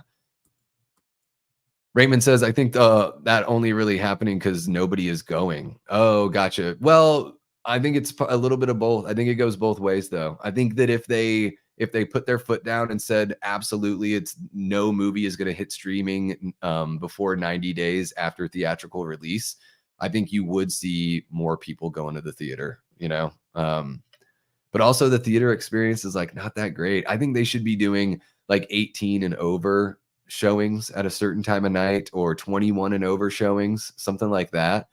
I also thought like maybe it's not the worst idea to do like headphones at friggin' movie theaters where they give you a headset, just like more immersive. I don't know. It's like when you can watch a movie at home and pause it if you have to take a piss, right? Or eat whatever you want or drink whatever you want, right? I mean, it's tough. It's tough to pull people away. You have to make them feel left out if they don't see it soon enough. I think that's the only way. You have to attack their ego. Raymond says, I've been waiting for Abigail to come out on Blu-ray. Can't get a straight for it. Yeah, it's got to be coming out. Maybe they'll push the Blu-ray release to like August or September, just for like a spooky season kind of thing. Jamie really liked the Child's Play remake. Okay, so maybe I'm all turned around and wrong, and it was just the opening that rubbed me the wrong way. Maybe. Jamie says, my best friend Matt lives in Phoenix. I've been there once. Very nice place, but hot. Holy crap. Right now, it says it's 101. I wouldn't be surprised if the real feel is close to 110 outside. It's been hot as balls. Aaron Click says, I don't mind certain prequels. It all depends on how it's fleshed out and whether or not it adds actual value to the already existing installments. Yeah, I mean, that's the trick, Aaron. I'm trying to think of a prequel that has added actual value. Because I think a lot of times the prequels are just like, this is how so-and-so got their hat. This is how so-and-so got their jacket. Like, what the hell is that? Chad says Jamie is still mad about buying the Child's Play remake. Necro Mechanimal says Sinister Cinema is one of the first horror channels I started following because I was looking for stuff on the Channel Zero show. Yeah, Jason's been doing it for a really long time. He's got a successful channel going over there, so it'll be really fun to, get to do a little something with him. T. Parker thought Abigail was fun, but definitely overhyped. Yeah, the third act kind of killed the movie for me and felt like Ready or Not, but in reverse. Yeah, the third act just kept on. Man, I was like, in the last 25 minutes, I'm like, oh, another new thing to reveal to us. Like, really, guys? Yeah, I thought Abigail took way too long to get going and should have been about 10 minutes shorter, probably. I thought it was okay. But yeah, definitely overhyped. I feel like, Late Night with the Devil and Abigail are both kind of in that same boat where a lot of people really liked him, and then the people that didn't really like the one movie probably thought the other movie was a little overhyped, because I've seen that about both movies. I really love Late Night with the Devil, and then I saw a lot of people say it was overhyped, and it's like, well, yeah, because you waited for streaming, you didn't go see it in the theater. Everyone that saw it in the theater came out of an immersive experience and told you that movie was awesome. So you sat around for 3 weeks hearing about how awesome this movie was. You sat down to watch it and it didn't meet those expectations. Of course. Like, how would you expect that it would meet those expectations? That's at least like the feeling that I got from a lot of the overhyped talk in regards to Late Night with the Devil. And then when it comes to Abigail, I just think Radio Silence, for whatever it is with me, there's some sort of disconnect with me and Radio Silence. I think their Scream movies are like okay, but not really that good. I've not seen Ready or Not, and I wouldn't be surprised if that's the one of their movies that I would like the best. Because yeah, I thought Abigail was like B minus. You know, like it's fine and it's fun to a degree, but it could have been a lot more fun for sure. And I think sometimes they sort of treat their audience a little dumb, but they're not alone. I think a lot of filmmakers kind of do that nowadays. Yeah. What's happening, Carbonite Dreams? Welcome to the chat. Happy Sunday to you. Thank you so much for joining us. Raymond says, honestly, I started a channel so I could appear in live chats. I don't have any equipment to do videos, but my cousin says I should, and I still got a subscriber. Yeah, you know, the equipment's really not that much. The microphone I had from my musical days, so that was probably the most expensive piece other than the computer. The camera that I use, it was like $150 for this 4K camera. I don't think I'm streaming in 4K or anything. I'd have to pay a little bit more money to StreamYard for that. But the camera is nice and it really wasn't that expensive. Yeah. Aaron loved Abigail, but understands some of the complaints. Yeah, I think that's a good. I'm the same way with like when people are like, "Oh, Late Night with the Devil wasn't that scary," and it's like, "Oh yeah." I mean, I think a lot of people that love the movie aren't saying they loved the movie because it was so scary. Like I think when it comes to a movie like Late Night with the Devil, it's like I loved it because it was so immersive. Like I really felt like I was watching that show. I loved the widescreen black and white when they would cut to commercial. I thought that was really cool. And I think with Abigail, there was so much that really did work for me. And the things that didn't work for me just got more and more distracting as the movie went on. But yeah, there's a lot to enjoy from Abigail for sure. Really love the blood explosions in Abigail. I'd like that. Some of the moments in that movie where I was like, oh, it kind of feels like Evil Dead right now, or like From Dusk Till Dawn. And then I started thinking, but I wish it were as fun as those movies because it's just not getting there for me. It's trying to maintain this serious, like, Melissa Barrera's character with her son and stuff, where I was like, man, you guys think we forgot, huh? Because like every 5 minutes you're reminding us that she's got a kid, that she had to leave. Like, you just thought we forgot. Just let us have fun with your vampire movie, all right? My Chunky Jordy says, I've seen all the Chucky films, but I'm not really a fan. Most are okay, but I hated Dolls as a little lass and was 10 when I saw it when released in England. So by then I had seen Video Nasties. Oh, yeah. I mean, I think that there's something about dolls and clowns that they just really trigger those feelings for some folks. Absolutely. Let's see here. I just don't think they needed to reveal the father, but I love the rest of it. The garlic onion scene was one of the funniest scenes this year. There's certainly some fun moments and some really fun performances in Abigail. Yeah. I don't think they needed to reveal the father either. I thought it would have been nice if you really want to do a sequel to kind of like leave that.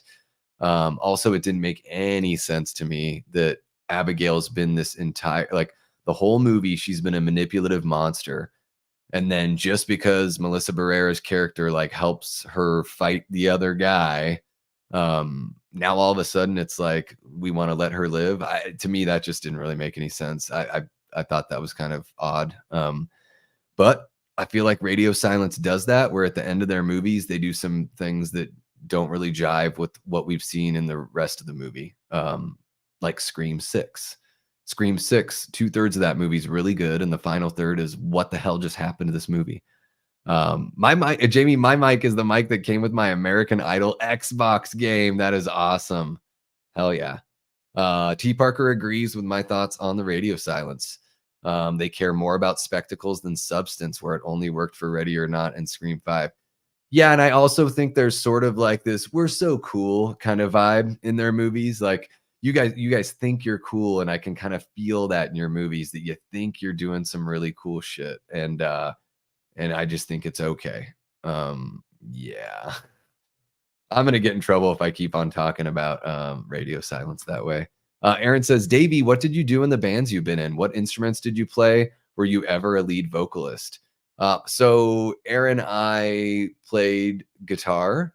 I've played bass in one of the bands, we would switch. Me and the bassist would, like, halfway through the set, we'd switch. I'd play bass on some of his songs that he wrote. So yeah, I've been a lead vocalist. I've been a backup vocalist.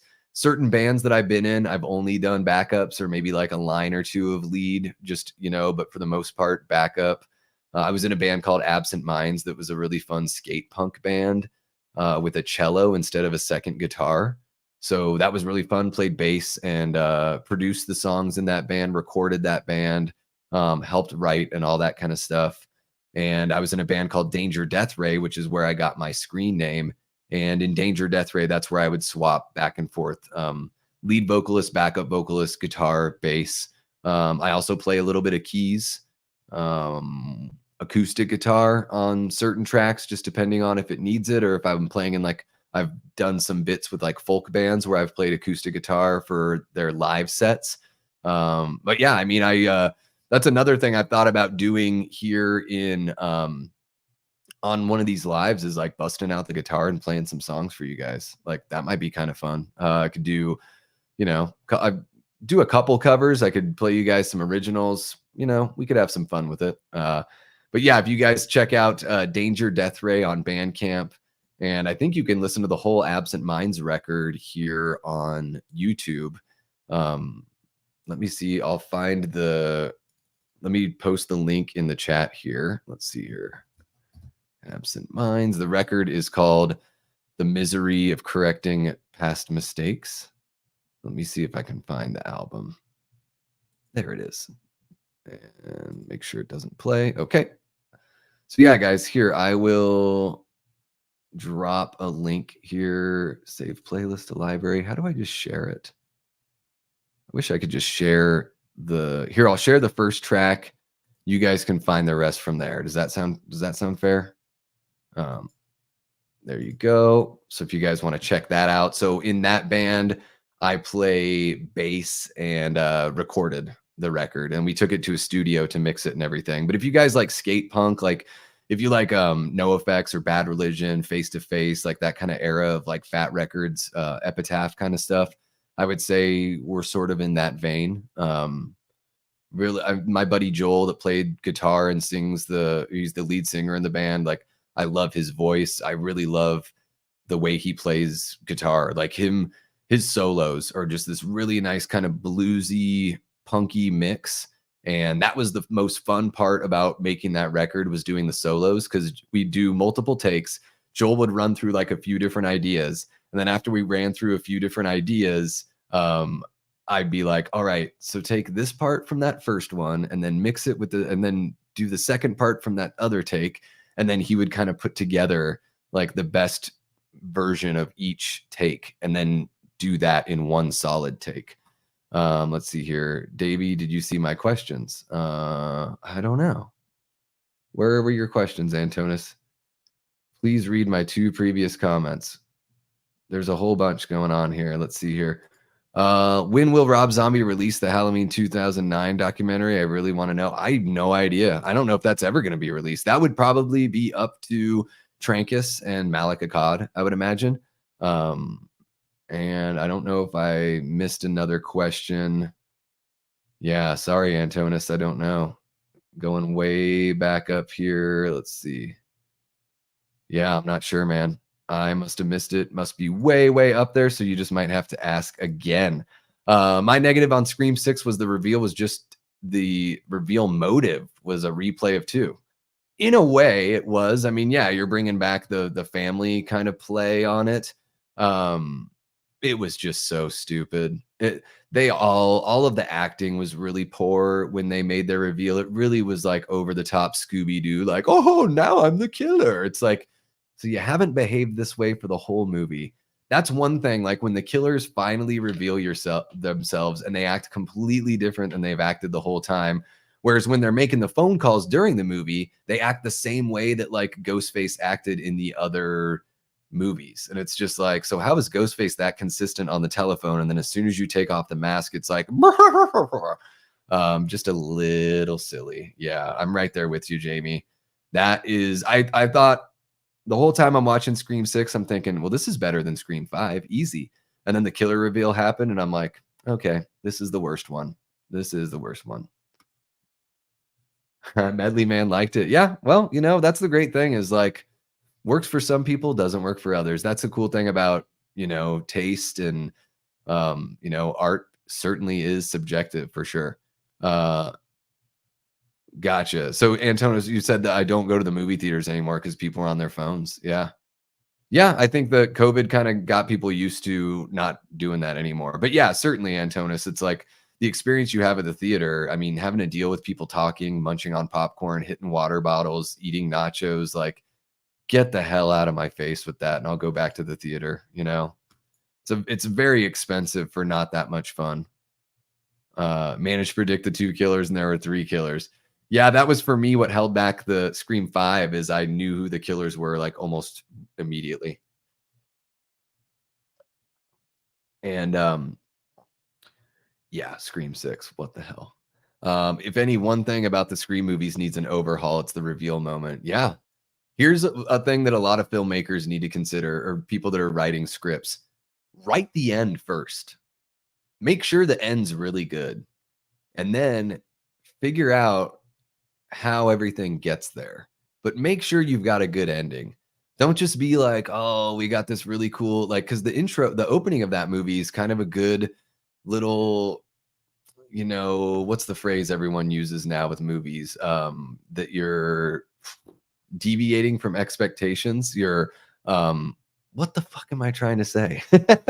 This is so frustrating. You're on a live. I'm on a live and I can't even like think of the right words to use. The subverting expectations. So the opening of Scream 6 is great for that. And then I just feel like they didn't know what to do at the end. Because they've got some really good scenes in Scream 6, but the end really drags it down.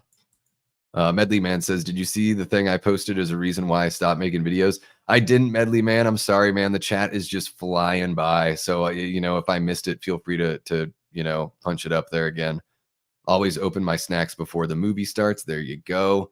There are AMC theaters in Arizona. Yeah, AMC Harkins is another big one. Harkins is the closest one to me.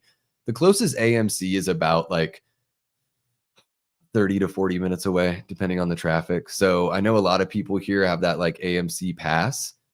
And they're like, Davey, why don't you have it? And I'm like, well, because round trip just going to that theater is an hour and a half for me. So I would have to go see 3 movies a week to like make it worth it, 2 or 3 movies a week.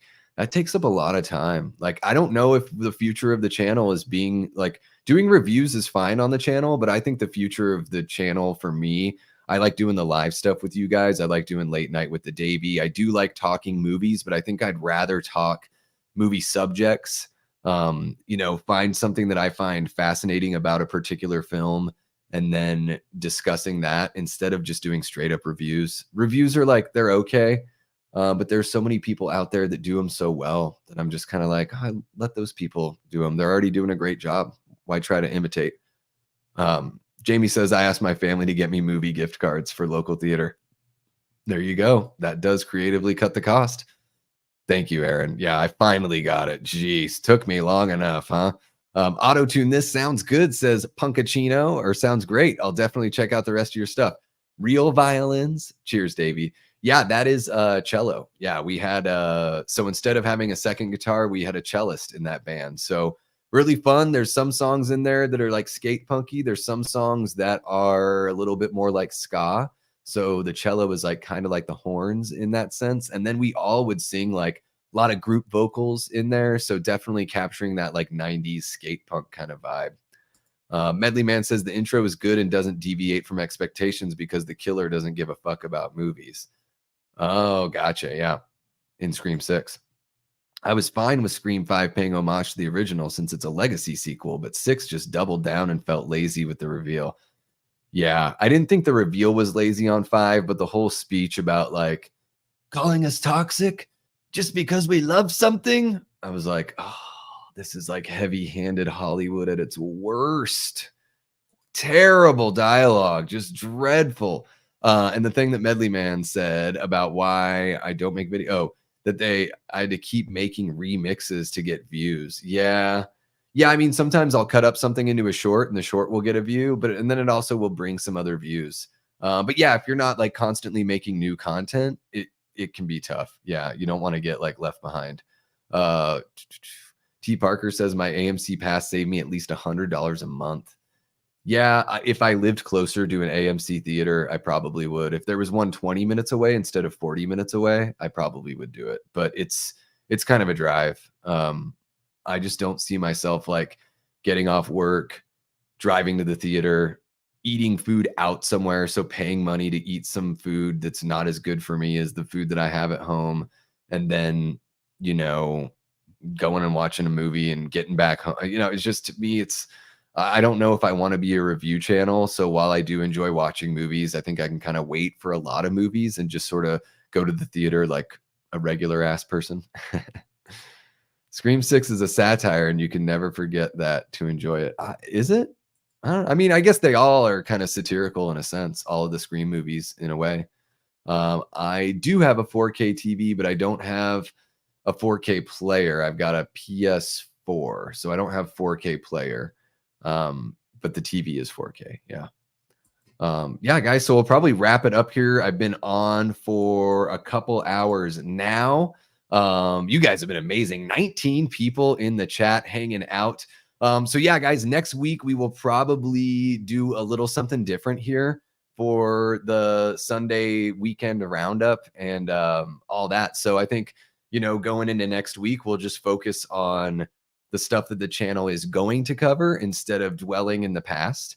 And we'll work in a little start, bench, cut section. I'll get that spinny wheel going. That'll be fun to do that with you guys.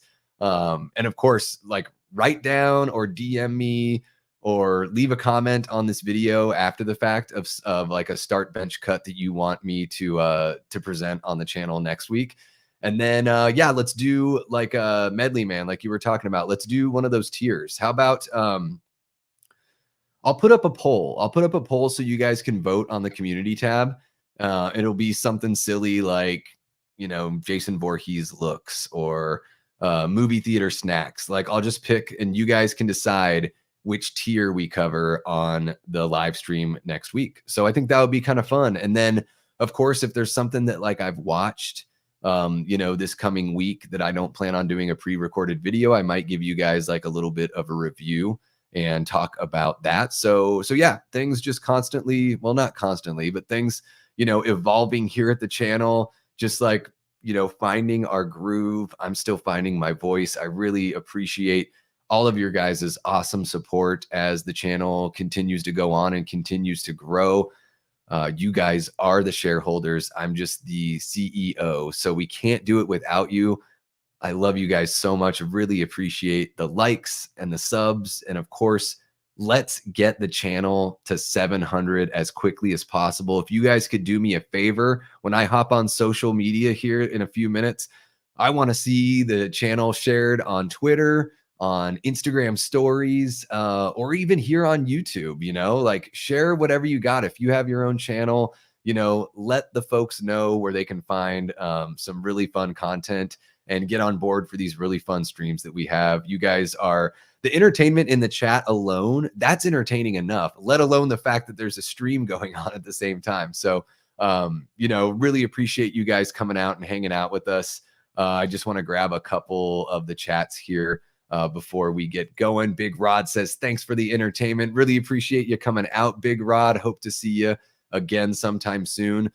We are going to go live on Wednesday with Christian Hanna from Planet CHH and Ken and Ashley from Sledgehammer Horror. So be sure to set the notification for Late Night with the Davey. The link is in the description below. And yeah, and then after that, we'll be doing, I'll be live with Fatchy on Friday, the 14th. And then on Saturday, the 15th, Kate and I are going live with a movie date with Davey and Kate covering Friday. So really looking forward to that. Allie, thank you so much. Really appreciate you coming out. Hope you have a great rest of your weekend here. Raymond says all the reveal motives of the Scream series, except the first one, were just stupid to me. The whole Scream 3 story was bull because they had to change it because of Columbine. They did. Yeah, I still think they end up like, I like Scream 3 more and more as I watch it, but it is true that they had to completely course correct. So they didn't get to make the movie that they wanted to make. Absolutely. Yeah, and I think the killer reveal, that's the most subjective part. Like art, judging art in and of itself is subjective, but when it comes to killer reveal, it's like, like the one in Scream 2 is like kind of silly on surface level, but I love how over the top it is. For some reason, I don't know why. Thank you so much, Jamie. Really appreciate you. Sequel, you want to do the sequel thing? Okay, well, I'll give a shout out to Brett and Brad from Good Real Hunting. If we're gonna do a sequel one, I'll put that one up there. Let's see here. Just wanted to make sure I'm not missing something from up there. Cheesy Corn Pop, thank you so much for coming out. Necro Mechanimal, really looking forward to seeing what you put together. I've seen some of your art on Insta because I know they chatted about you on the Splattercast stream from last week with the Sledgehammer Horror folks. I saw you in there in the chat. So really looking forward to seeing what you come up with there. Thank you so much, Antonis. Really appreciate your support, not only here on the chats, but of course on Patreon as well. So thank you so much. Carbonite Dreams, have a great one. You guys are amazing. Raymond says you should save your what you watched video for a monthly video. Okay, yeah, I could do that. Just like a monthly roundup. That's a good idea. Thank you so much, T. Parker Evans. Really appreciate you coming by, man. We will see you all here later on in the week. There you go, Jamie Hart. Scream 3 is my favorite one. See, to each their own. Exactly, right? And the fun thing too is we can like sit with each other and kind of explain what works and what doesn't work. That's the fun thing about, hashing out the different opinions. I would never get mad at somebody for, not liking a movie I like. But if they're going to shit on it and they can't even tell me why, then I'm just going to be like, well, how could I listen to you? If you can't even tell me why, how can I give any credence to that opinion, right? Awesome. Gene is sharing the channel on Twitter X. That is amazing. And there we go. See, Antonis says your opinion is respected by me, Jamie. Yeah, I think that's the thing, guys, is we can have different opinions and we can still be sweethearts to each other, just like you guys always are. My Chunky Jordy says my negative on Scream 6 is Mindy. The character killed the film so much, or killed the film so much for me that I only watched it once. Yeah, I think I've watched it twice. So yeah, I mean, Mindy and Chad, I really like them as characters, but if you're going to get stabbed in the abdomen like multiple times, like one of those characters shouldn't have made it out of 6. You could argue that Chad shouldn't even have made it out of 5. So yeah, I mean, we could talk about Scream all day. I will. I'll put the first sequel tier list on the poll. I'll put together a poll right when we get off here, guys. So it'll be like a couple film related ones and maybe a couple silly ones and just see what you guys pick. So yeah, that'll be it for this stream, guys. Really appreciate you coming by so much. Have a great rest of your weekend, and I look forward to seeing you here later on in the week. So you know what? Until next time, I've been and will continue being Davey Deathray. Take care.